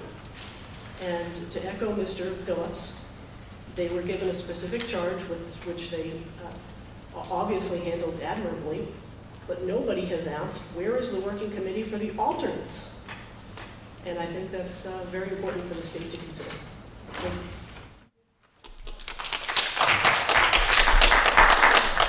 I would say that if that's something that you guys are interested in, that's something, a town decision that you guys could work out separately. The town is the one paying for the design of the project, so if that's something that you guys are interested in, that's something you'd have to talk to about with your town selectmen and your town DPW. The state themselves, we're not actually paying for the current design. My name is Donna McDaniel. I am mostly a citizen of the town. I also write a column for the Villager. Can you just spell your last name? MC, capital MC, capital D-A-N-I-E-L, Donna. I'm saying something that I wouldn't say if I didn't know that there were a transcript of this being made, because I think there's something that needs to be on the record. Earlier in the evening, someone said, twice, I think the same person said that, I implied that some of the decisions that have been made have been out of self-interest. I don't think it's fair at all to blanketly say that things have happened out of self-interest. I mean, I don't think it's fair at all, but if you're going to say it, you have to say who it is and what it is, and not blanket anybody who's anything to do with this project. So I really hope that that can, I mean, I'm not going to be able to correct the record, but I want it to be known that we don't all feel that way. The other was a statement about, that implied that the rest of the residents who aren't here because, probably because they don't like the project, maybe because they're not interested, whatever. I think we can't say why people aren't here. If somebody said to me, why aren't they here? I'd say, well, I know people who are very interested and they're happy to let the rest of the people talk about it. There are people who don't like it. Maybe they didn't come. But I mean, it's a general opposition to making blanket statements that we can't have any evidence for. Thank you.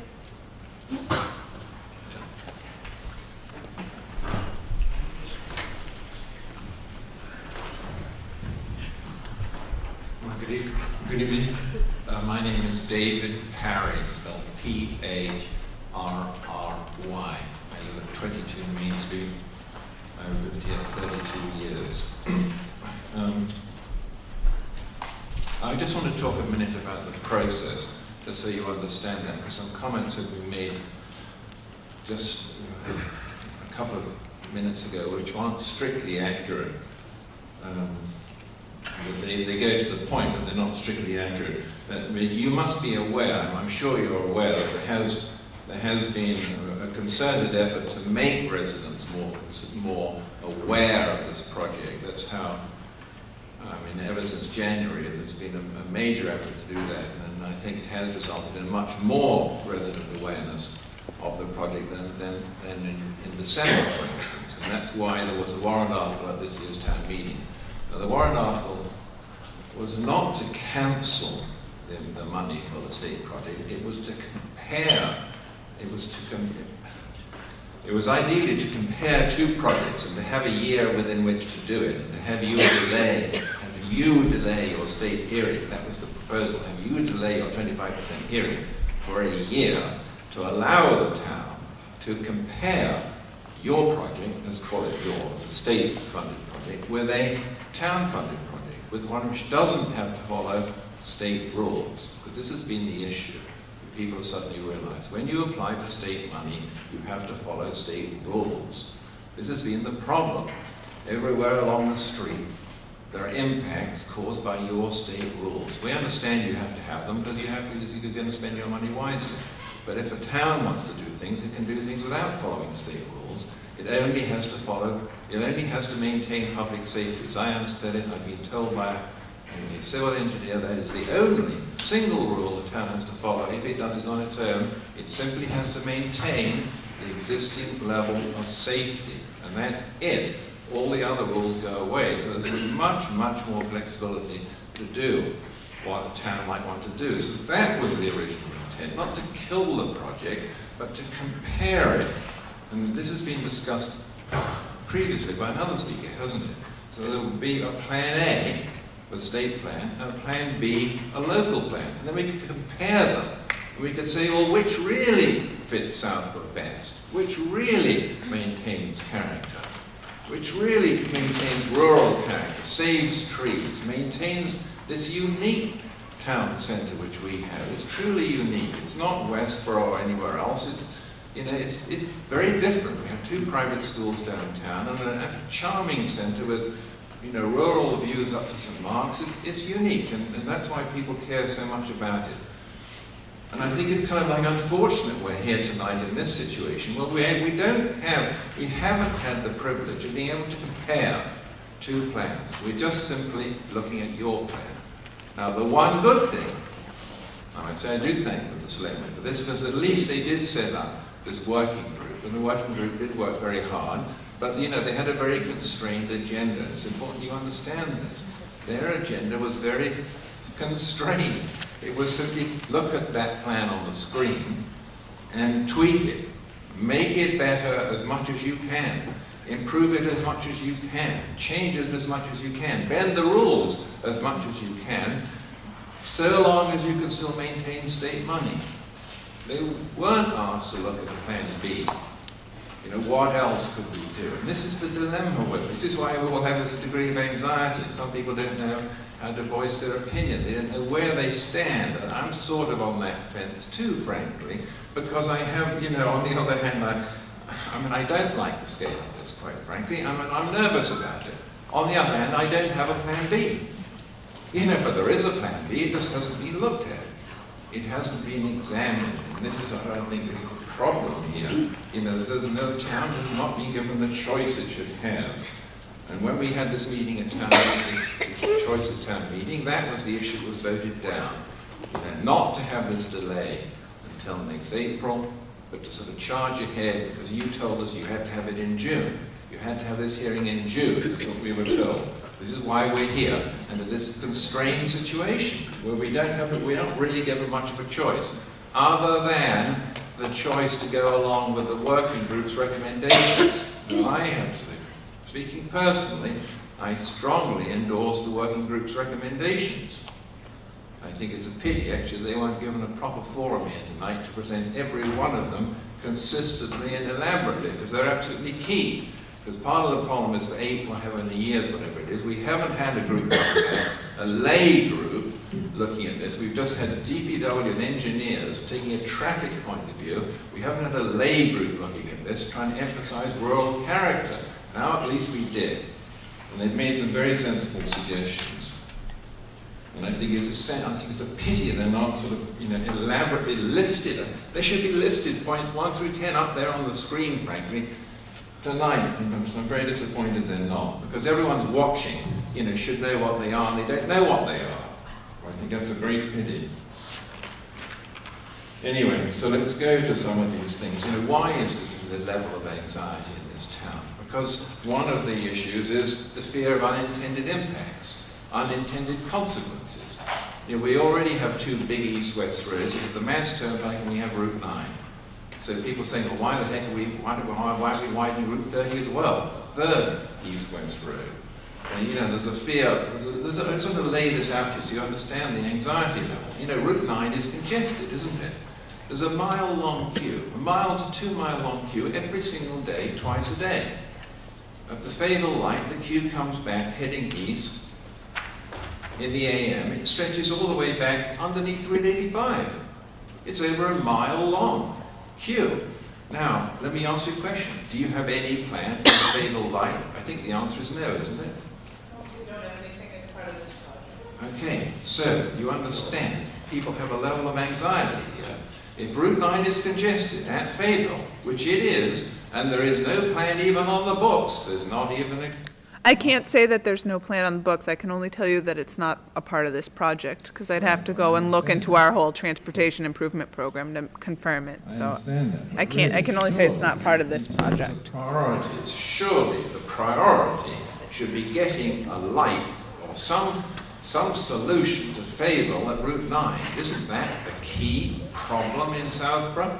A 1.5 mile queue on Route 9 when everyone is going to be searching for an alternate route, and therefore people have this anxiety level. They think, well, okay, I'll switch on my cell phone and I'll find it's much quicker to shoot down Route 30 at the approved Route 30 instead of sitting for half an hour to get through Fayetteville. This is the worry.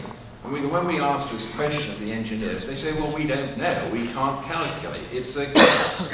But everyone intuitively knows. They know intuitively that people will divert onto a faster route.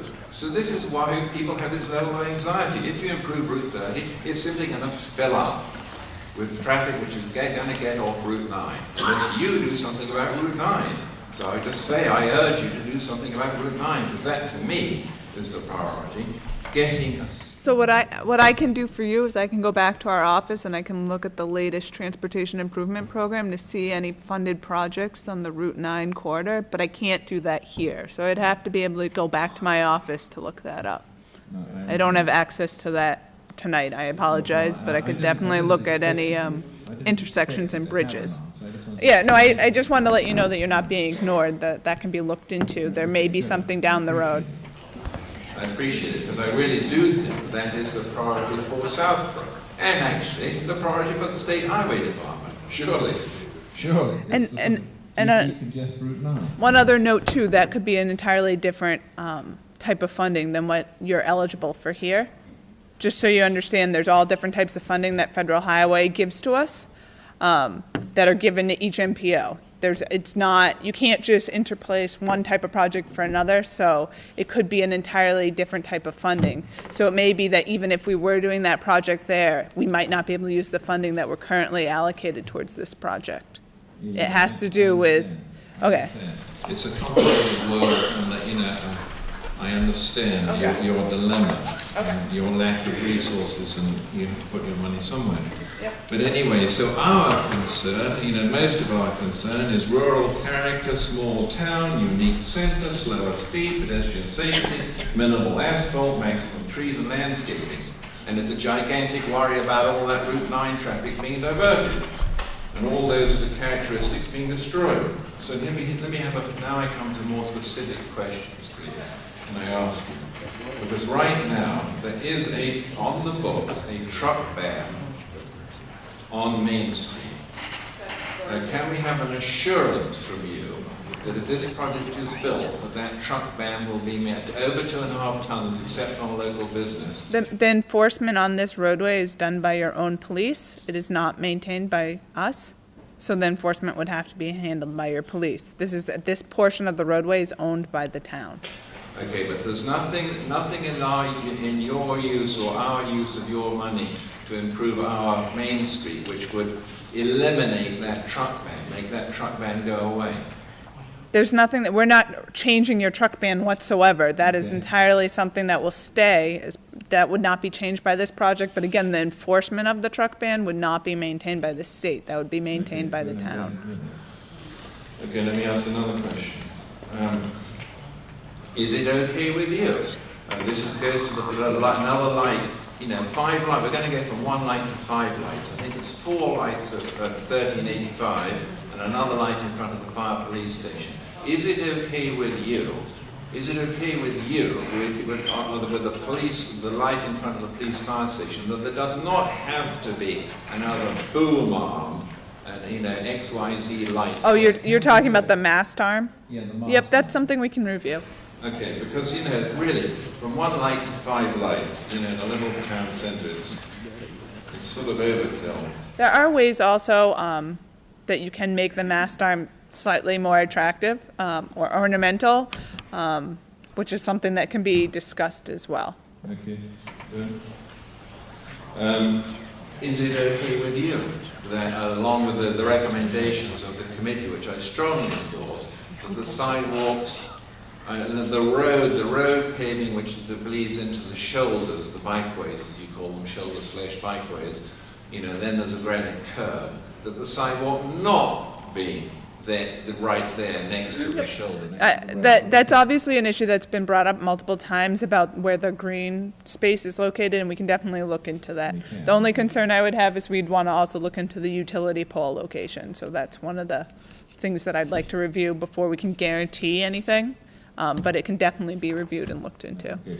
Well, let me just say that from a personal point of view, on the block, can you just, the person in charge of the slides there, can you shift along to the east, shift along to the block, okay, further, bit further, okay, right there, okay, right now, because the committee, and I'm strongly endorsing the recommendation of the committee, that's the profile which is recommended, right? That's the current proposed proposed plan. It's kind of ironic. I endorse this recommendation of the committee because the committee actually makes that a more balanced profile instead of just having a landscape strip on the north, which is the existing situation. What they're suggesting is there be a landscape strip on the south side as well. Since there is going to be no parking, there is no room for parking, the cross-section of the street might as well be balanced. In other words, sidewalk, landscaping, road, landscaping, sidewalk. Do you see me completely? Yeah, I think the issue is there is some right-of-way constraints in that area. Yes, but I just want to go on the record that I'm endorsing the recommendation of the committee. You don't have anything against it. There's no problem with doing that, is there? From your point of view. Is there any problem with what you're suggesting? With the committee's suggestion. I would say that we'd have to review it. I think the biggest concern I'm seeing just quickly would be the right-of-way issue. Is that I can't say because I haven't seen the committee's report, so I can't comment on it. But I would say that my biggest concern would probably be the right-of-way constraints in that area. All right, well, along with the right-of-way issue, there's another issue which has come up, because, all of us have our, not all of us, some of us cut our own grass, but most of us don't. In this day and age, we have these trailers and these mowers and trailers behind trucks, and then obviously they have to park along this street, because after all, it's a mile, isn't it? So can you give us assurance, in spite of the fact that there's not going to be a parking lane, that the trucks towing trailers with mowers on board can stop and can... Okay, how do we get, otherwise this is not a practical solution. Unless we get assurance that that can be done, this is not a workable solution. How are people supposed to get their lawns cut, for instance? I haven't seen it, but right now you're probably not supposed to be doing it as well. So I can't really comment on it. But it's probably currently not an allowable thing because you probably don't have a legitimate parking spot there. People probably do it. I'm not saying it's not happening. I'm just saying you probably don't have the actual parking spot, like as what we call a parking spot. So what you do when we leave is what you do when we leave. I'm just saying that I can't tell you that we're going to tell you that right there that's going to be a permissible parking spot for any vehicle, because it's a 4-foot shoulder. It's not meant for parking. It's a shoulder. It's meant if you have an emergency, you have a place to pull over. It's meant, as you mentioned, for bicycles to be able to accommodate it. I don't think currently what you have there now is probably really supposed to be meant for parking either. It might be used that way, but I don't think it's probably meant that way. Well, you're quite right, of course. It isn't supposed to be, but it is being. This is part of local character, isn't it? Right, which is why I can't tell you that what we're putting back is going to allow it, but I also can't say what you're going to do when we leave. Okay. But you're telling us that you're not going to outlaw it. I can't do anything because it's owned by the town, so it's the town's enforcement of any sort of parking requirements in that area. It's up to us. It's the town's enforcement. Just so long as we have that, because otherwise it's not a workable solution. Okay, I want to just very finally finish on little details here. I strongly endorse Mr. Morris's suggestion. That where you have crosswalks across the road, that they should be put not paint which wears away in a month, or stamp which wears away in 6 months, but real pavers. Yeah, that was just a proposal. There was nothing close to finalized about that in the design. I think a lot of that was to emphasize where the crosswalks were on the plans. There's nothing finalized on that. That's something that I think we'd want to make sure that it's something the town can maintain, and it's also something, any sort of proposal would be something that they'd have to be comfortable with for both painting maintenance as well as snow removal maintenance. Is it okay with you? Also, another issue I think is important. If we're going to be faced with a wider cross-section of asphalt road, paving, inevitably under your rules. And if the sidewalks, not crosswalks, but sidewalks are asphalt, that just makes more black, doesn't it? It all looks black. Street, shoulders, sidewalk, they're all asphalt, they're all black.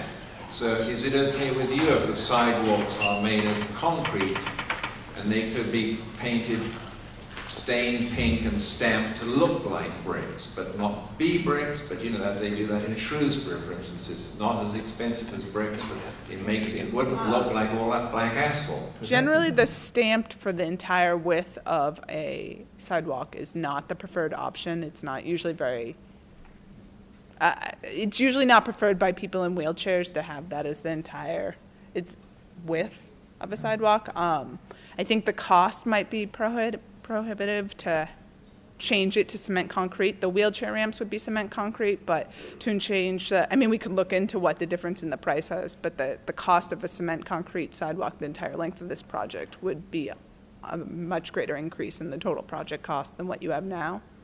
That would be my concern. I appreciate that. But we can, I think you can pretty easily do an estimate, but it would be an increased cost.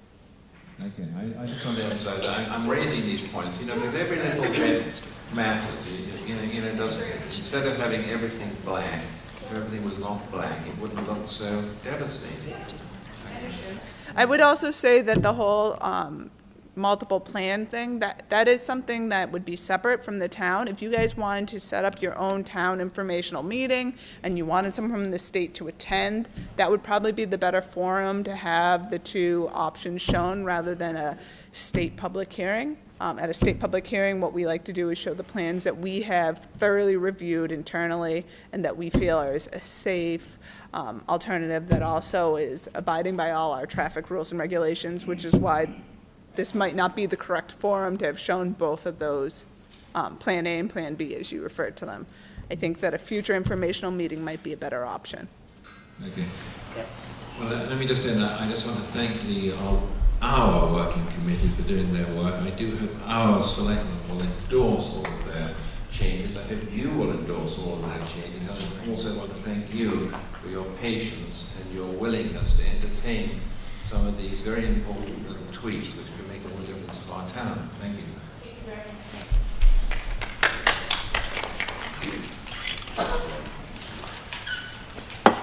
My name is Jane Jackson, Jackson. I live at 55 Main Street. I am an abutter. I live in one of the historic 150-year-old homes on the street, and I'm very happy to have a chance to record my opposition with the state to the state project. I can't imagine that anybody in our beautiful bucolic town would be against public safety and against making it safer to walk down Main Street. We're all absolutely for that. But I, after going to many meetings and hearing from our engineers, from the DPW, from the selectmen, and from the residents, I do not understand why straightening, regrading, widening, and adding turning lanes to our beautiful Main Street makes it safer. We have a very unique population of residents on that street. We have 2 beautiful boarding schools and many students walking up and down our streets. We have the Woodward School, and we've already heard from a parent who walks her children to school on Main Street. That is a very unique situation to have so many students in that area. How does adding turning lanes increase public safety? Well, I can say that they did a traffic analysis and the left turning lanes were needed. One of the reasons why you can add left turning lanes is if people are frustrated and they're waiting at the signal, there can be unsafe left turns that are made when people, you know, at the last minute try and make that left turn, or they try and cut someone off. I think, are we doing protected left turns? These also are protected left turns, so that means that when there's left turn traffic, it's only left turns turning, which does create a much safer option than what you have currently now, which is the through lanes and the left turn lanes are all trying to go at the same time. So that's part of what would be a safer alternative, is to have them being able to turn completely on their own. Well, in addition to being an abutter, I am also a daily rush hour commuter on Main Street. And I asked this question at one of the working group meetings. It was my observation, and that observation was found to be true when people looked at the traffic, that very few people heading east in the morning at Main Street and Route 85, Route 30 and Route 85, take a left onto 85. Very few people. Most people are heading straight through. We do not need turning lanes in all 4 locations. And I think that that's something the working group has already looked at traffic studies and seen that that's true. I'd like that to be looked at. The other thing that we haven't had satisfactory answers on is the through traffic when you get to Morrow's. Nobody's really looked at what happens when you bring more people through town and then all of a sudden it's narrow again. We have an incredible backup already every morning. The other day, just last week, the traffic was backed up all the way to the turn, which is at Morrow's, which further down there you can see what I mean. And everybody was turning around in a very unsafe fashion, zipping around, and then flying down La Squama. Very unsafe, and the state doesn't seem to have looked at what happens when this project stops and we have the same traffic, and it's just we have more traffic, it's building up even further into our Main Street. I am very sad about the diminution of our rural character in our beautiful town. People have mentioned Marlborough, they've mentioned Natick. That granite curb, lots of asphalt look is something that will really reduce the beauty of our town, and I'm very sad that this could happen. Thank you.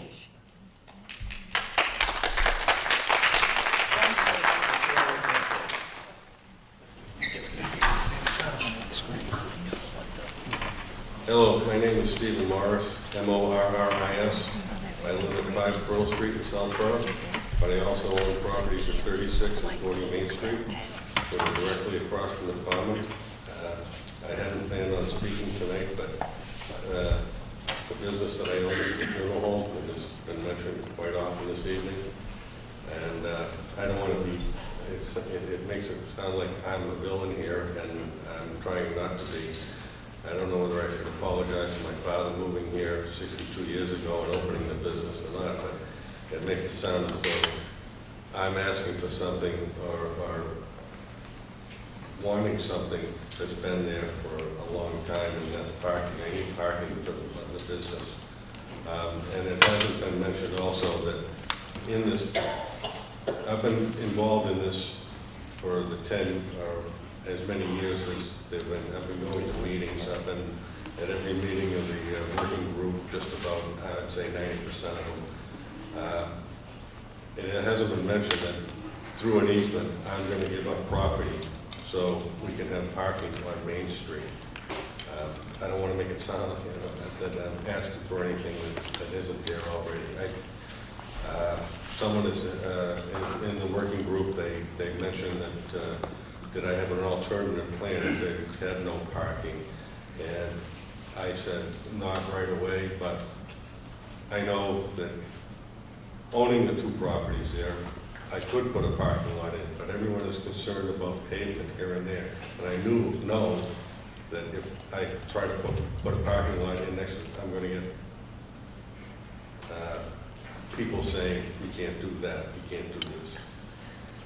It was also mentioned earlier, and Mr. Healy in his comments about the Main Street, as far as the parking there, it was voted, there was a 7 person committee, and 4 voted as to the project as it was presented to them, and the other 3 were iffy here and there. And the other thing I would like to state is, being a resident of Southborough, I've lived here 60 years. I've either worked or lived at 40 Main Street. I live on the south side of town now. The only route to the north side of town is Route 85. There is, unless you go Oak Hill Road or whatever. It's the only connection between the north and south side of town. And some mornings it takes, to get to my business, it could take 10 minutes from the reservoir to the funeral home. Some mornings it only takes 5, whatever. But it's the only connection from the south to the north side of town. We have turning lanes at the intersection of Richards Road and 85. We have turning lanes at the intersection of Southville Road and 85 in all 4 directions. And as I said, I grew up in town. I've been there 60 years. I went from where Route 30 was a stop sign to where it was a blinking light to where it is today. And progress is progress. And I just don't, being here a lifelong resident for 60 years, I've seen a lot of changes in this town. And we're looking to the future. The committee did a great job. There were tweaks and this and that they can do, but my opinion is I agree with the selectmen and that we should go ahead with this project. I think I don't see a problem with. They're going to improve the town. They're going to improve the safety of the town, and thank you.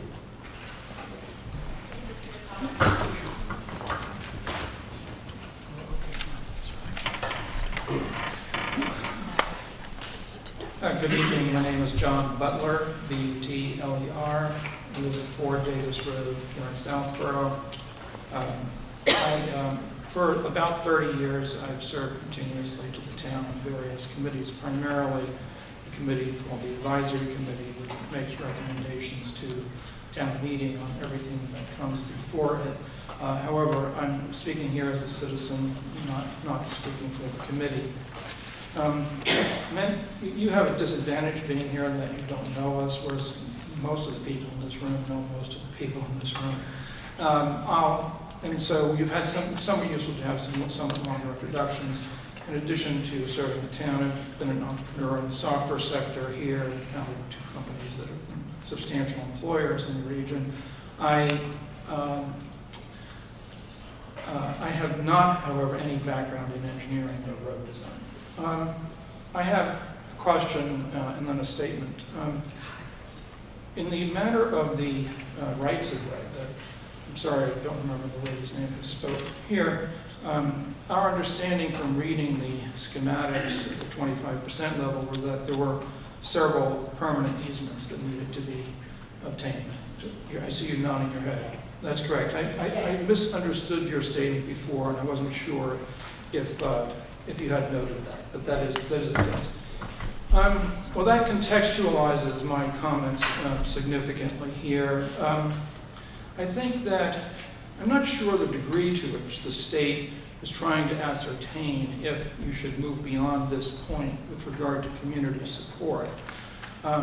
But I think that both, if you read carefully the report that you've received from the working group, as well as the tone of the comments here, the town is severely divided on this question. And since permanent easements, as any obtaining of an interest in land under state and local law, require a 2/3 vote of our town meeting in order to proceed, I think in its present form, if this were to come before a town meeting today, my opinion would be that it wouldn't come close to getting 2/3.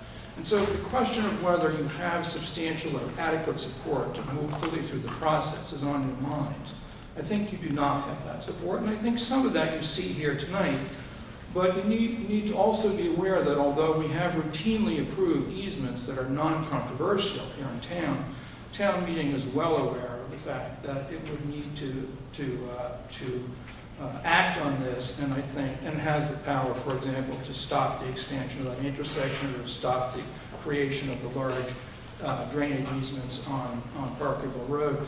And I think we'll use that in its own best judgment. And so I will summarize for you the reasons why I think that this plan in its present form is not in the best interest of the town. But I would say that at the outset that if you want to ascertain whether there is adequate support here to confidently move forward, I think it's, in my view, in many years of watching this town meeting at a very close standpoint, I think it is not that.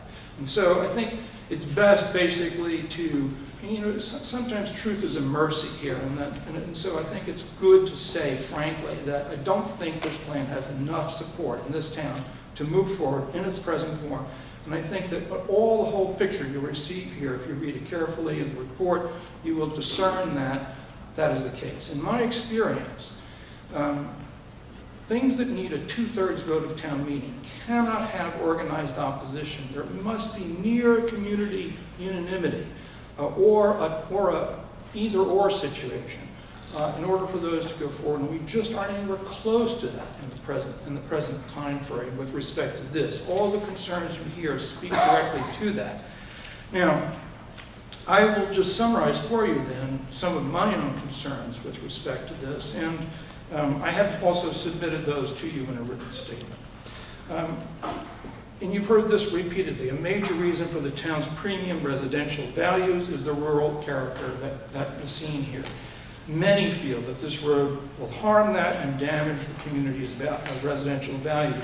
This is a very large issue. Number two, the plan adds a lot of asphalt. It's been estimated at 70% area increase to the intersection at 85 and Route 30. It is a common concern in town that the traffic delays are annoying, but the traffic study done by consultants, which I can only tell you I was shocked to learn that the 70% additional asphalt is expected to pass 8% more cars at peak hours. So I suppose that means if I'm sitting in a line of 12 cars, after we put 70% more asphalt, I'll be sitting in a line of 11 cars. Now, I often can't tell whether I'm in a line of 11 or 12 cars, and wouldn't like to see that much more asphalt for that tiny gain. Now, I think that safety concerns are real. I would prefer, personally, to see careful data on the relative safety of this road compared to comparable stretches of traffic carrying road in the state. I've not seen that, so we have only anecdotal information about safety at this point in time, which is generally, inferior kind of information. I do think that safety is complex, and to the extent that this road tends to speed traffic, it may decrease safety, and so it's a very much more complex question than how many cars can get through, and how many cars can get through, which is quantifiable, is looking pretty grim right now. Another point that will loom large as voters are asked to approve this is that this is a highway to nowhere. It's an expanded highway that ends at the porch of what we know as Morrow's Market. That's because no one can figure out how to make it wider through there without even further damage and unacceptable levels of damage to a traditional element of the town, which is the traditional Morrow's Market. And so we widen and speed this so that cars can get theoretically more quickly to a place where the bottleneck is greatest. I think that will not appeal to the logic of town meeting voters. I certainly can't somehow try to dress that up so that voters will vote in 2/3 quantities to build a road to nowhere. I just don't see how that works.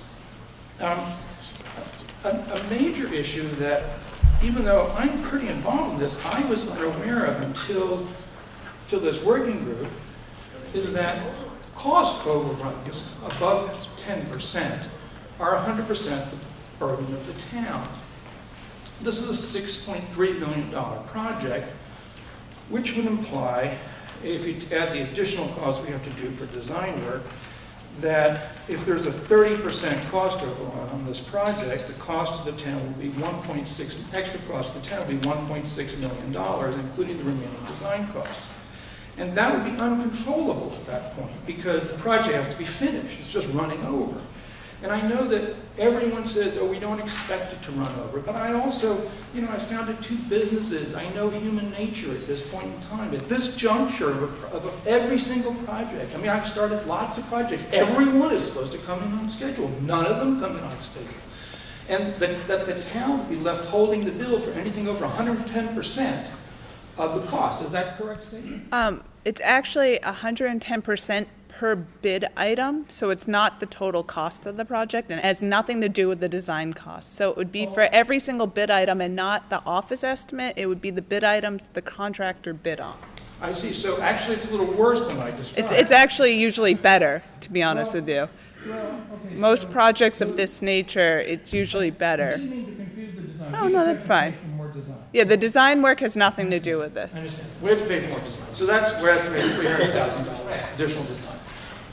I'm trying to figure out what the total bill to the town is under moderately normal risk scenarios in life. Okay, and if we assume that risks are and it would have to be a cost overrun that only occurred because of an oversight in the design, not for an unforeseeable event that happens during the project. So presumably that's the sort of thing that contractors sue about. That's. But they wouldn't be suing you. They'd be suing us, and we get sued all the time. And if you lose or settle and it's over 110%, who pays the bill? I can't say for sure how any of that would work out, but I can go through some of my projects, because a lot of my projects are town design. If that would be helpful, I could go through some of my town design projects. This is technically detailed. John, we hear the response. Yeah, John, would you like the answer? Yeah, no, don't ever. What I can say is that a lot of my projects are currently designed by towns. That is a majority of the projects that I'm a project manager on, and I could go through some of them to see what kind of cost overruns on similar projects that are out in construction. It might not be exactly the same, but it would be something maybe that has a traffic signal and some roadway work. I could look at that over the years. It might not. I do projects all over the state, so it might not match what you guys have exactly, but that, to the best of my knowledge, that's what I could look at. And like I said, it would have to be a design error on a specific item that you'd have to go over 10% over. Is it common? Clarification on that. One at a time, please. I'm sorry. I'm getting more clarification that would be very useful. as we understood it, having the town responsible for cost overruns beyond 110% on a $6.5 million project has sounded as though it has substantial. Right, and so you also understand the $6.5 million includes construction engineering and contingencies are already built into that.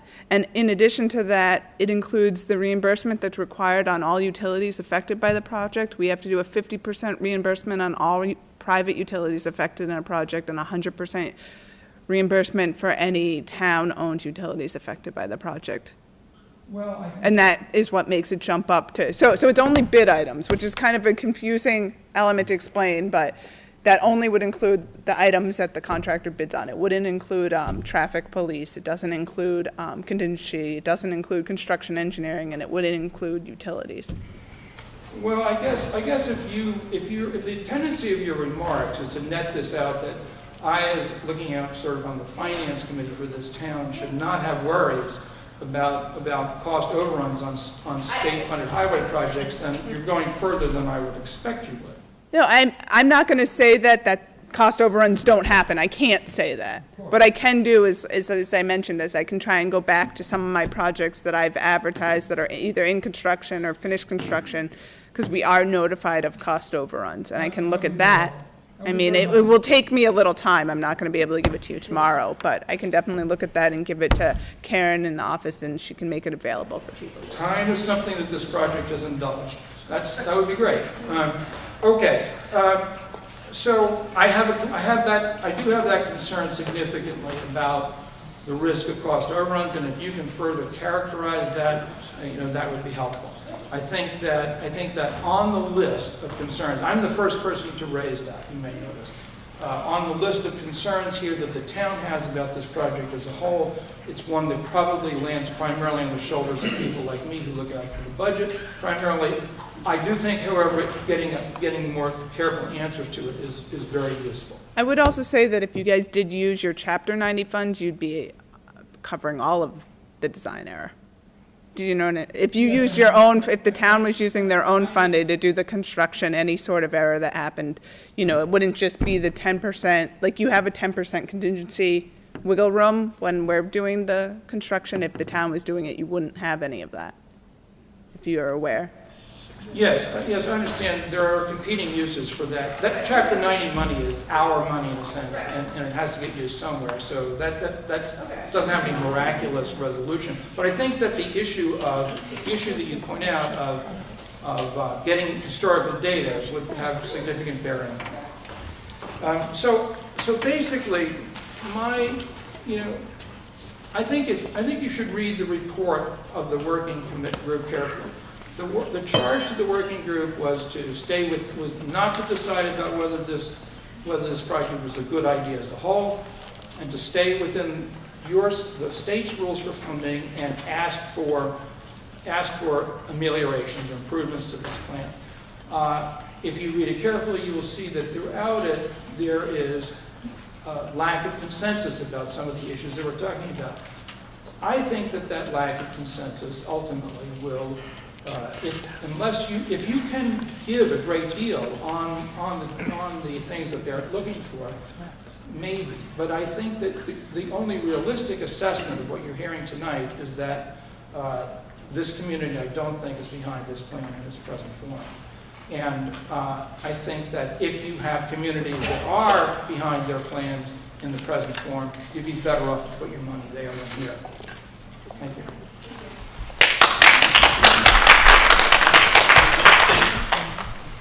Hi, my name is William Davis, D-A-V-I-S. I'm a resident of Southborough, but I'm here as the moderator of Pilgrim Church. And I want to commend the committee for reaching out to us to make sure that we understand exactly how we would have been impacted by this. And I'd also like to thank them for recommending that the sidewalk not carve up the lawn out in front of the church. That'll help us preserve the architectural integrity of it. We'd also like to encourage you to extend Common Street if you can, so we can get back the parking spaces that we would lose. That may not be practical of this. Thank you.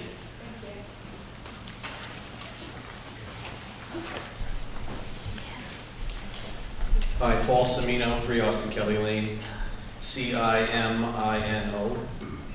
Member of the Board of Selectmen. recently, so not a member at the time. The committee was formed, but wholeheartedly supported it at the time, and very much appreciate the work they put into producing the report they produced. I think the reality of the committee, as I've said before, far surpassed theory, and I commend them all for that. I have one main question. Most of what I had to say has been asked and answered as I sat in the queue. But I want to just go back quickly to the concept of cost overruns that Mr. Butler raised. What portion of the $6+ million is represented by what you refer to as bid items? About $4.8 million. So that's the baseline. Well, so that's the office estimate. What happens is you get all those bid items and they get put out to contractors to bid on, and they're going to actually insert their prices and multiply it by the quantities, and then the lowest bidder is the one chosen. They see the total project value that we estimate, and they see all the items, and they see the quantities for the items, but they don't see the suggested prices that we've been using. They come back with suggested prices, and then the lowest overall bidder is the one not always, but generally chosen. And you mentioned that design errors are sort of the genesis of these issues or need. Right, because the idea is that the town paid for the design, so a design error occurred for the town. Does that make sense? Because the town paid for the design, it would have to be a design error. Yes, so if we brought a faulty plan to the table, then it would be our responsibility to deal with that if and when that occurred. I imagine that a nice tight indemnity clause in the contract with the engineers would address that on our behalf. That's a statement. Trust me, it'll work.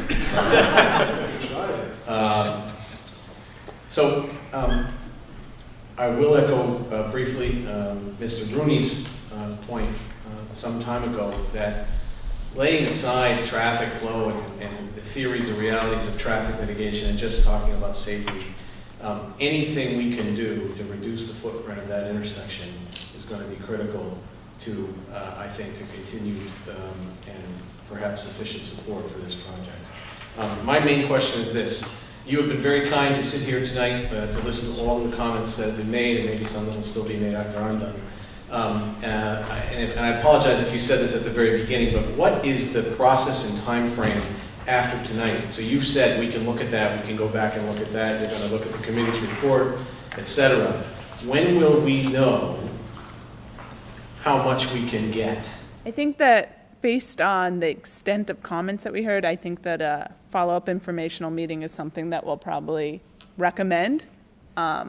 So to get to the point where we actually have something new to present based on the comments that we solicited tonight, I can't say the exact time frame, but it would be, I think they'll need a couple of months because we want to make sure that we're not ignoring what you guys want. But it's something that someone else had asked me previously when we would know the final amount of trees, and I said that we would go back and VHB and I and everyone can kind of sit down and come up with a proposed schedule, and we would include in that proposed schedule, we can include an informational meeting. And I don't want to say an exact date now because I want to make sure VHB has enough time to actually analyze everything we heard tonight as well as analyze the report that's being submitted. But I would definitely say based on tonight, I think that an informational meeting, not technically a public hearing, but an informational meeting that would be something that I think is an important meeting that we should probably schedule. And that's something I would work out with the select board as well as the town DPW. Yes, okay, I would agree with the importance of that kind of follow-up. I appreciate that. Thank you very much. Thank you.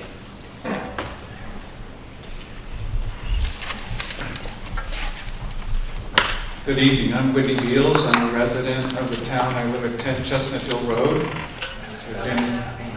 B-E-A-L-S.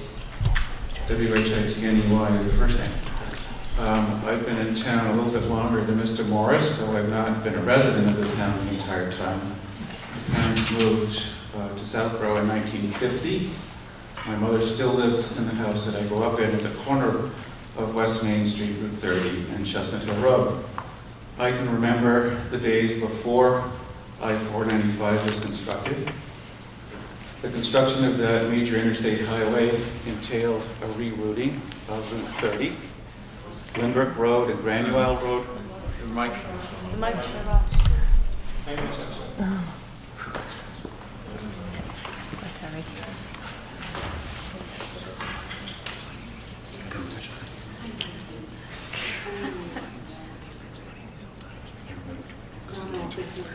Sorry. Hello? Yeah, thank you. Lindbrook Road and Granuel Road used to be Route 30. Route 30 was relocated across a hayfield that once belonged to my parents and across a hayfield owned by the Jacobs and Johnson families. If anybody thinks that Route 30 in that section is safer today than it used to be, they're not good students of human nature. There have been several major crashes where the transition is made right in front of Mr. Lapham's house, whoops, I lost it again.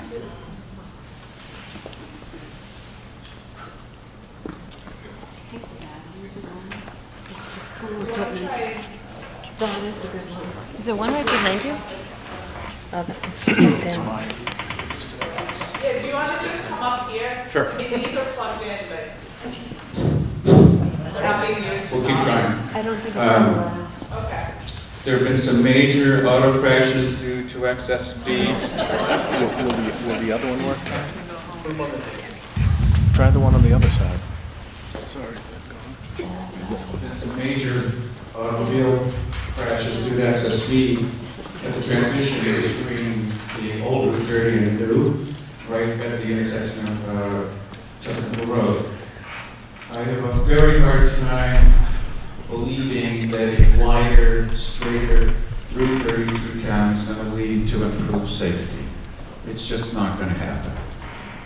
Human nature being what it is. I had an appointment in Hopkinton this morning. To get there, I went on Flag Road and on to Route 9. I was lucky. The Crystal Pond Road intersection light was red for westbound traffic, so I was able to get onto Route 9. But I did notice that Route 9 traffic was backed up from the intersection, the off-ramp from southbound traffic on 495 onto Route 9, all the way eastbound. I can't help but believe that if Route 30 were improved, and I put that word improved in quotes, as proposed by the state plan, even with the tweaks by the hard-working working committee that the committee has recommended, traffic is not going to find its way to Route 30 and start using Route 30 as an alternate route. And as a last comment, I would just make an observation halfway in jest that if more parents would put their children on school buses instead of driving them to schools, that intersection would not be as crowded in the morning as it is these days. Thank you.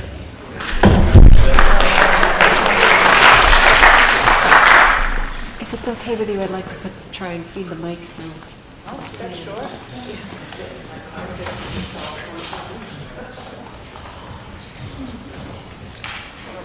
I don't know how long it is. I think you're still.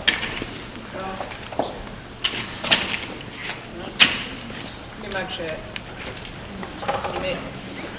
Maybe take Brian's mic. Yeah. Switch the mic. Oh, yeah, you can. Because that's the cord there, too.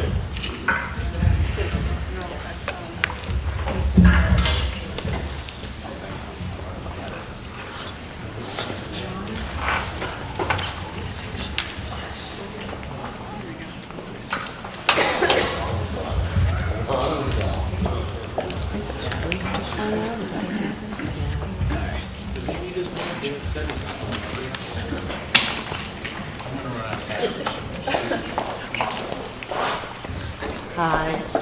Now, is this one on? Yeah. Is it on? It's on. Can you guys hear us? Just yell. Just yell. All right. Karen Muggeridge, Muggeridge. I'm just under a 20-year resident in town. I'm also on the advisory board, although I'm not speaking as a member. Just for a little bit of history, I did attend many of there were like 20 or so meetings initially when this project was first discussed several years ago, and I did attend many of those meetings. The more recent meetings of the working group I did not attend, but I did watch, and I read much of the information that they had that's been online and such, and did attend at least one of the public hearings, and again watched those. Just very briefly, I wasn't going to speak, but decided to, so that you understood that I'm for this project, and I believe that the volume of traffic is going to increase significantly regardless of whether or not we do improvements to this intersection. And the safety is going to decrease, and we're looking at a situation where we're just waiting for an accident to happen. I think the mitigating improvements that you've addressed and that the working group has supported are very much needed. I think they're proposed for a reason. I know people that live in the area. Actually, I'll be honest, they live at Fay School. They don't feel comfortable necessarily speaking here. They said no one wants to hear us, but they use the area frequently and say, it's very dangerous. I drove that area daily for over 10 years, and I obviously, as a town resident, still use it. And I feel strongly about the rural character of the town and such. I very much support and am familiar with the project, the 25%, realize that things will be looked at by you and will be improved upon. So I think I don't want you to leave here getting a completely skewed impression that the whole entire town is against this, because I'm not sure that they are. So thank you. Thank you.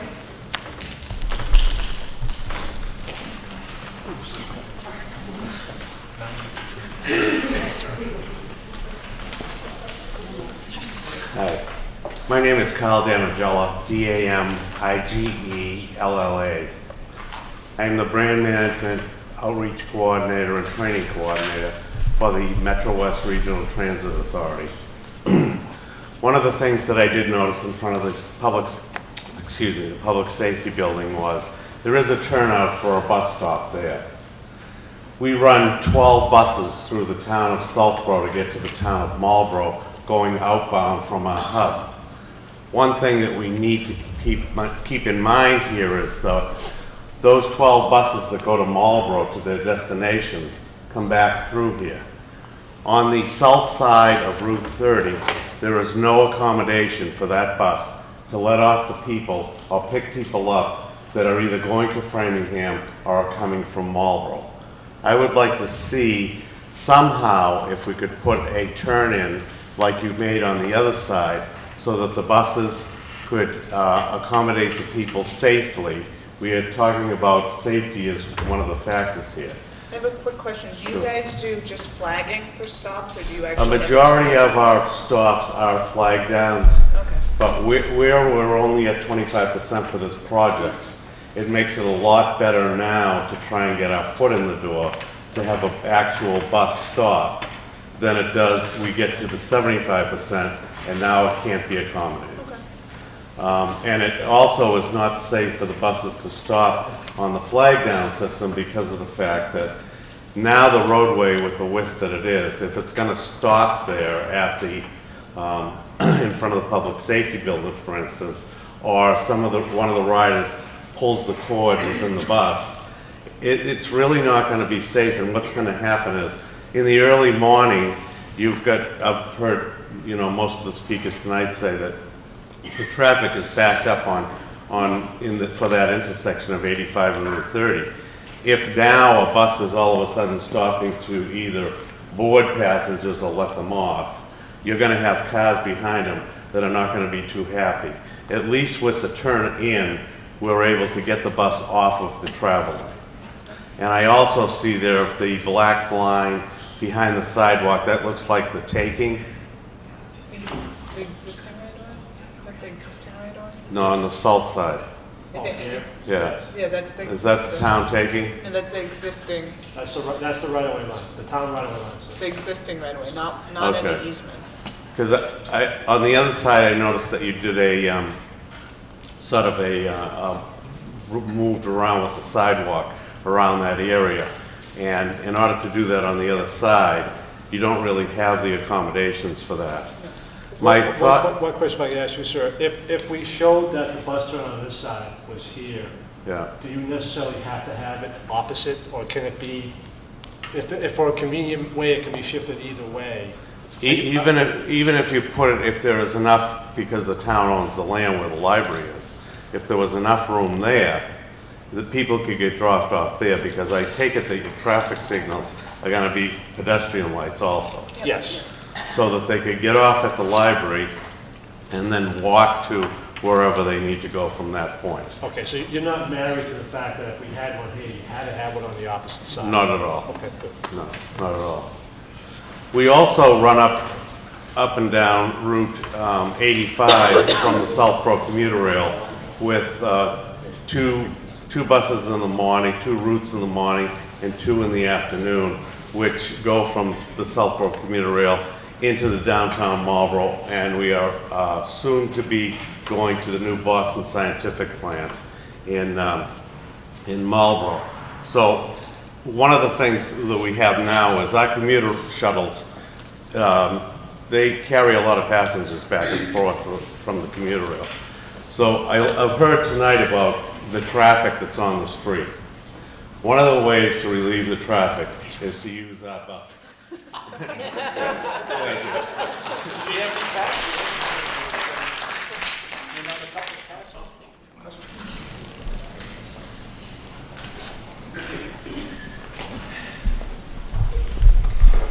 My name is David Morgan. I live at 6 Main Street in an antique house.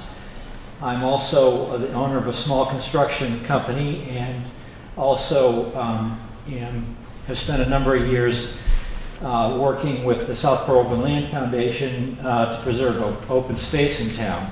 So I have my foot in a number of the important areas here.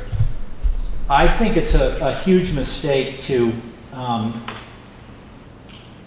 ignore the problem of stopping the road at Morrow's. I live right next to Morrow's and saw a couple of very bad accidents. When people come down from the west and they come over the hill and they see the straightaway ends and they put on their brakes, and one accident happened this winter where the car ran right into the front of Morrow's entrance. That's one issue. I think that the plan really should include going all the way past the railroad tracks. I can't imagine how we can go through all this effort and wait all these years and go through all the construction and have it end right at Morrow's. I think it's a serious, it's an aesthetic problem because it's such an important part of the center of town, and it's a big safety issue. The other thing I don't understand is, from someone who's spent his life in the construction business, I can't imagine why we're not putting these utility poles underground. We're going to be digging up the entire street. We're going to be excavating everywhere. We're going to be going underground for all the drainage issues, and we're not going to put these really ugly telephone poles underground. And I just I cannot understand why they weren't included. My last big concern as a guy that's been involved in construction all his life, the potential for cost overruns is huge here, especially with all the ledge, especially with the drainage issues, the controversy about the retainage ponds on Parkerville. The construction costs are going to go over, and I really think that we all need to know how that's going to fall, whether it's going to come out of town funds or exactly where the state funds and our obligations begin at the end of that. So I think in its present form, I really would say that we're just not ready to do this, and it's too bad because so many people here, it's the selectmen, the town, everybody has worked so hard over so many years, but we're just not, I don't think we're there now. And I think a majority of my neighbors on Main Street feel the same way. Thank you very much. Thank you.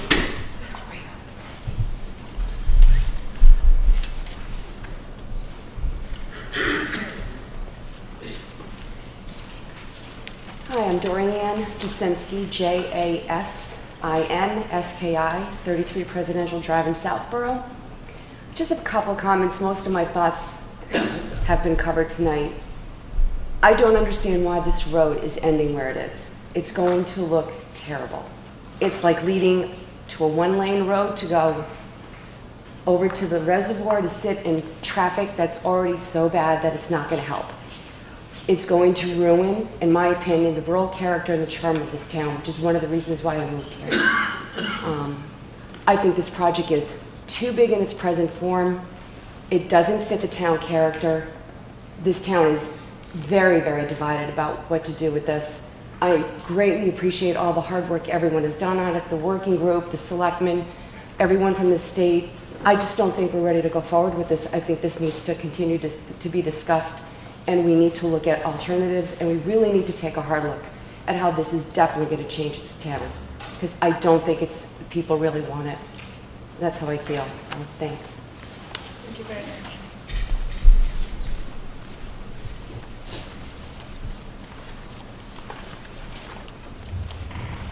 Frederica Gillespie, Gillespie.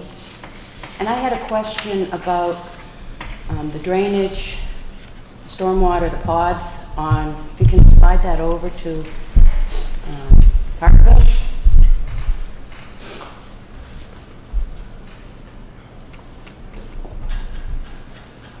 And if you go, I'm just curious, if you put it down a little bit though, where the green pods are,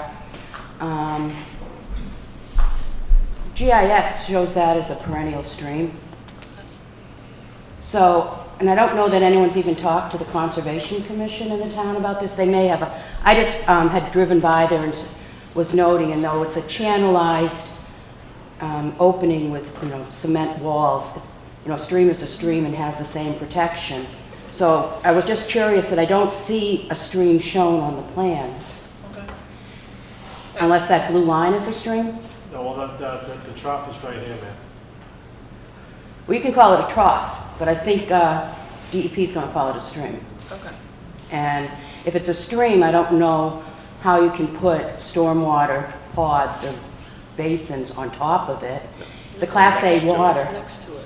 Yeah, it would be adjacent to it, it wouldn't be on top of it. The proposal right now is not finalized, but what they're proposing is that it would be next to it. So the blue line shown there is the stream? No, it's hard to see. It's a very light gray.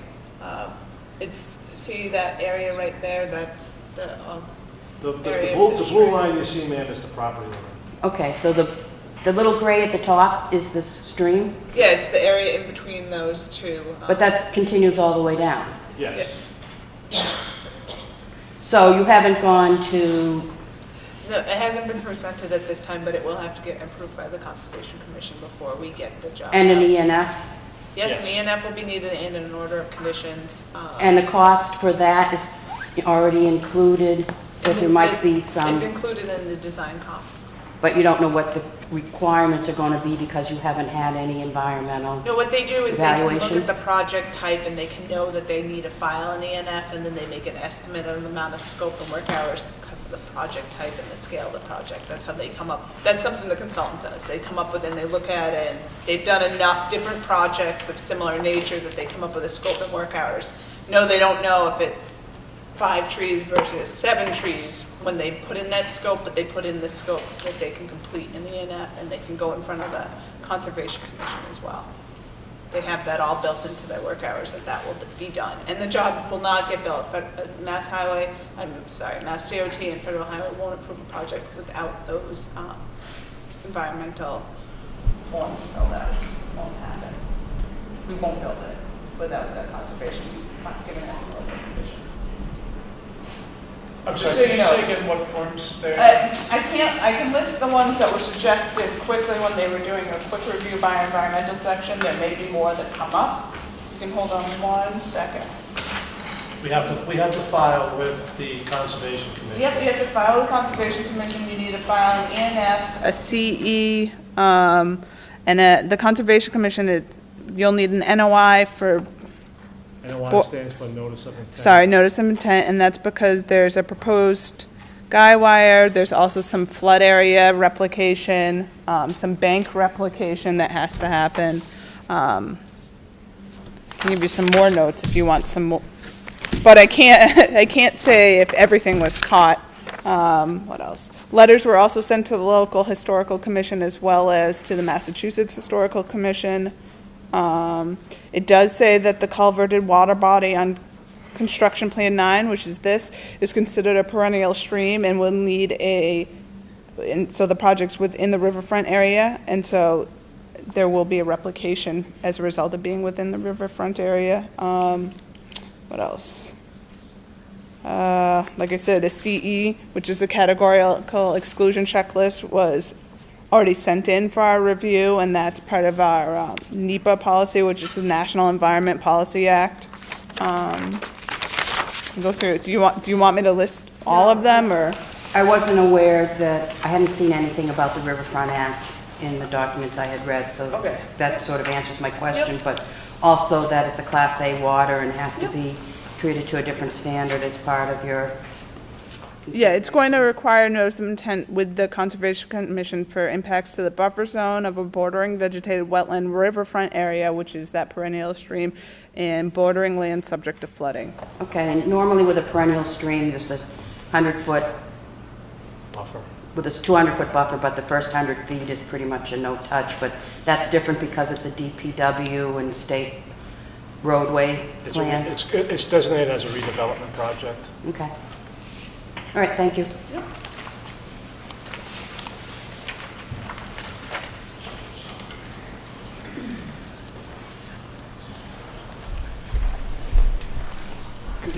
Good evening. My name is Peter Quirk, Q-U-I-R-K, 8 Davis Road, Southborough.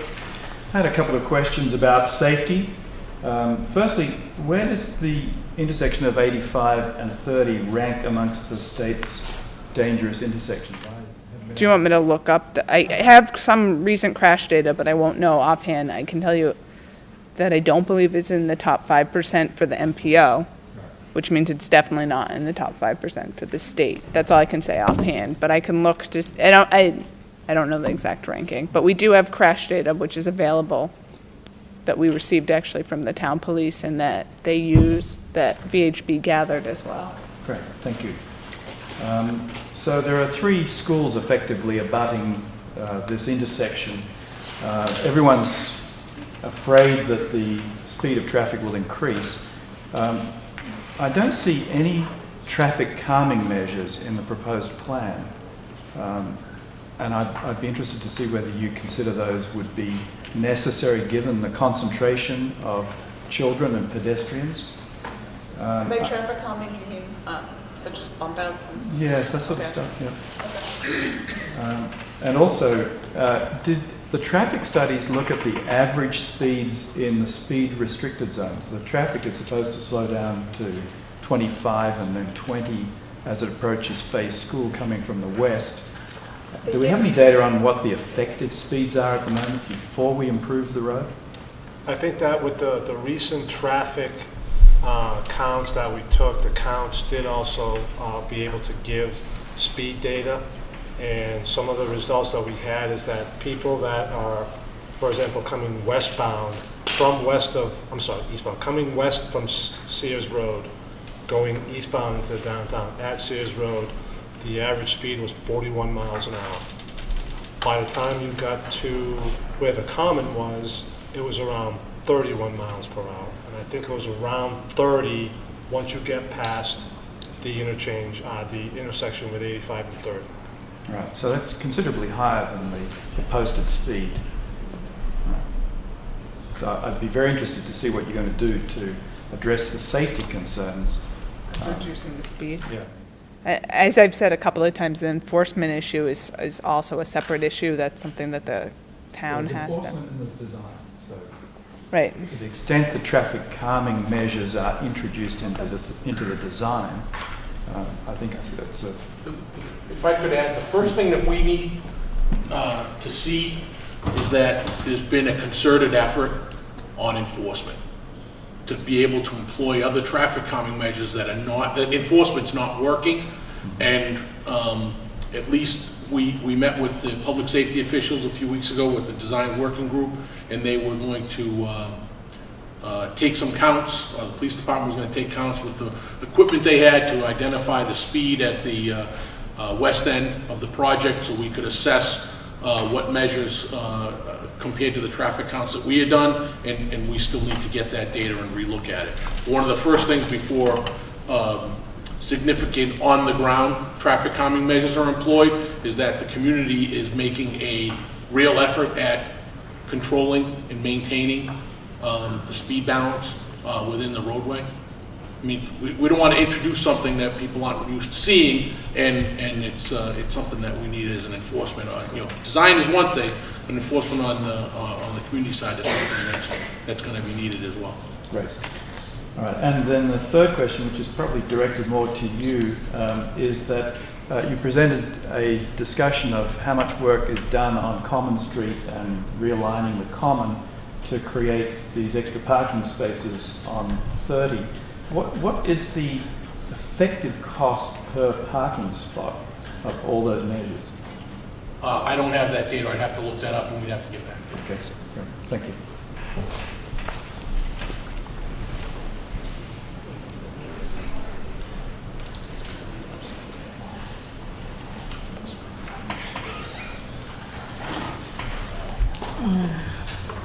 Hi, can you hear me? Seems high. Can we lower it a bit? Is it too? Are you unable to twist Well, it can you down? hear me? That's the main thing. I think Okay, so. Yeah, great. I can hear you. My name is Kate Matheson.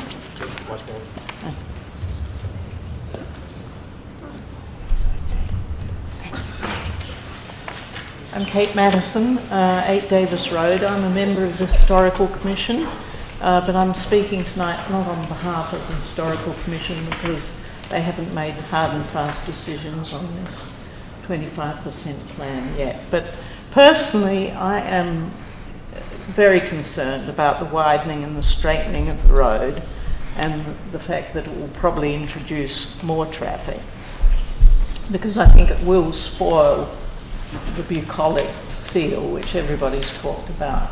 So I don't want to go on. But I really did want to talk about the town common and just make you understand how precious that little area is.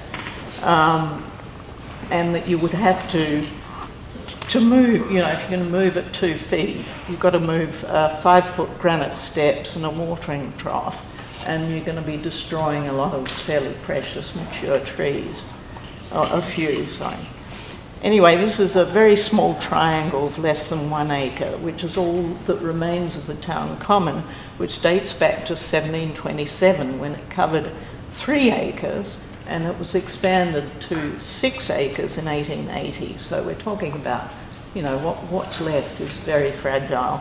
And also that you've got all the monuments on this tiny area that are going to be impacted by moving that wall, even small amount, and that even though we're gaining some land, essentially it's going to be, you know, It's the impact of moving that wall on those various memorials, particularly at the East End. So anyway, I'm also concerned, while I'm sympathetic to Mr. Morris, I'm concerned that, you know, in this plan, the town is willing to give up land on a very fragile area for parking. And this is a huge expense, doing all this. Moving that wall is a huge expense to basically add 2 or 3, whatever it is, parking spaces. I would hope that if we did do an alternate plan, that we could come up with a solution, you know, that would help Mr. Morris, but also not impact the commons so severely. So, and I just want to say that I went, you know, to a few of the meetings of the working group, and which was marvellous, as everybody said. But one of the things I noticed that, you know, if you think about what I've just said about, you know, taking land, the town giving up land for a private residence, on east of 85, there was no question of, you know, approaching any of the residents on the north side, east of 85, that they would perhaps give up some of their land, donate it, so that we could have parking on the south side. Just wasn't an issue. But so I think it's very inconsistent that on one side we're prepared to give up town land on a crucial area, and yet on the other side, where there's much more land, that we wouldn't even approach private residents on that side. Anyway, thank you. Thanks for your time. Thank you very much.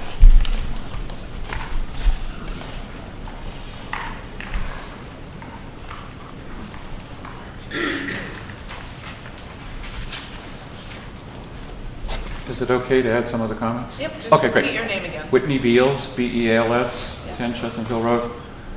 With respect to the enforcement issue, I think the town has a small police force. Among other things, it's responsible for patrolling Route 9, which takes an inordinate amount of its time. Living on Chestnut Hill Road, which is one way, beginning at our driveway headed north. I oftentimes, my wife and I, see cars going past our house in excess of 45 miles an hour. It's posted at 25. We've almost given up calling the police department, asking for patrols, because they just don't have the time to do it. And unless this project were to include funds to hire another police officer or 2, I don't think we're going to see much more in the way of enforcement than we see today. It's a small force with its hands very, very full. In following up on Mr. Butler's comment about apparently there's be a 7% increase in traffic flow for a $6 million project, what's the cost benefit there, please? We are human beings. We adjust to existing conditions. People are used to that being a crowded intersection. If there were some turning lanes, short ones, in the appropriate places, I think that traffic flow would be somewhat better. There's no question about that. But I think the town is in a position to do that itself. Apparently for less than $1 million, we could repave that surface, the existing surface, and make those much smaller and appropriate in scale and town character improvements to the Route 30, Route 85 interchange. In my opinion, we shouldn't spend the next dollar going to even 26% design. We should spend that dollar on doing the project ourselves. Thank you.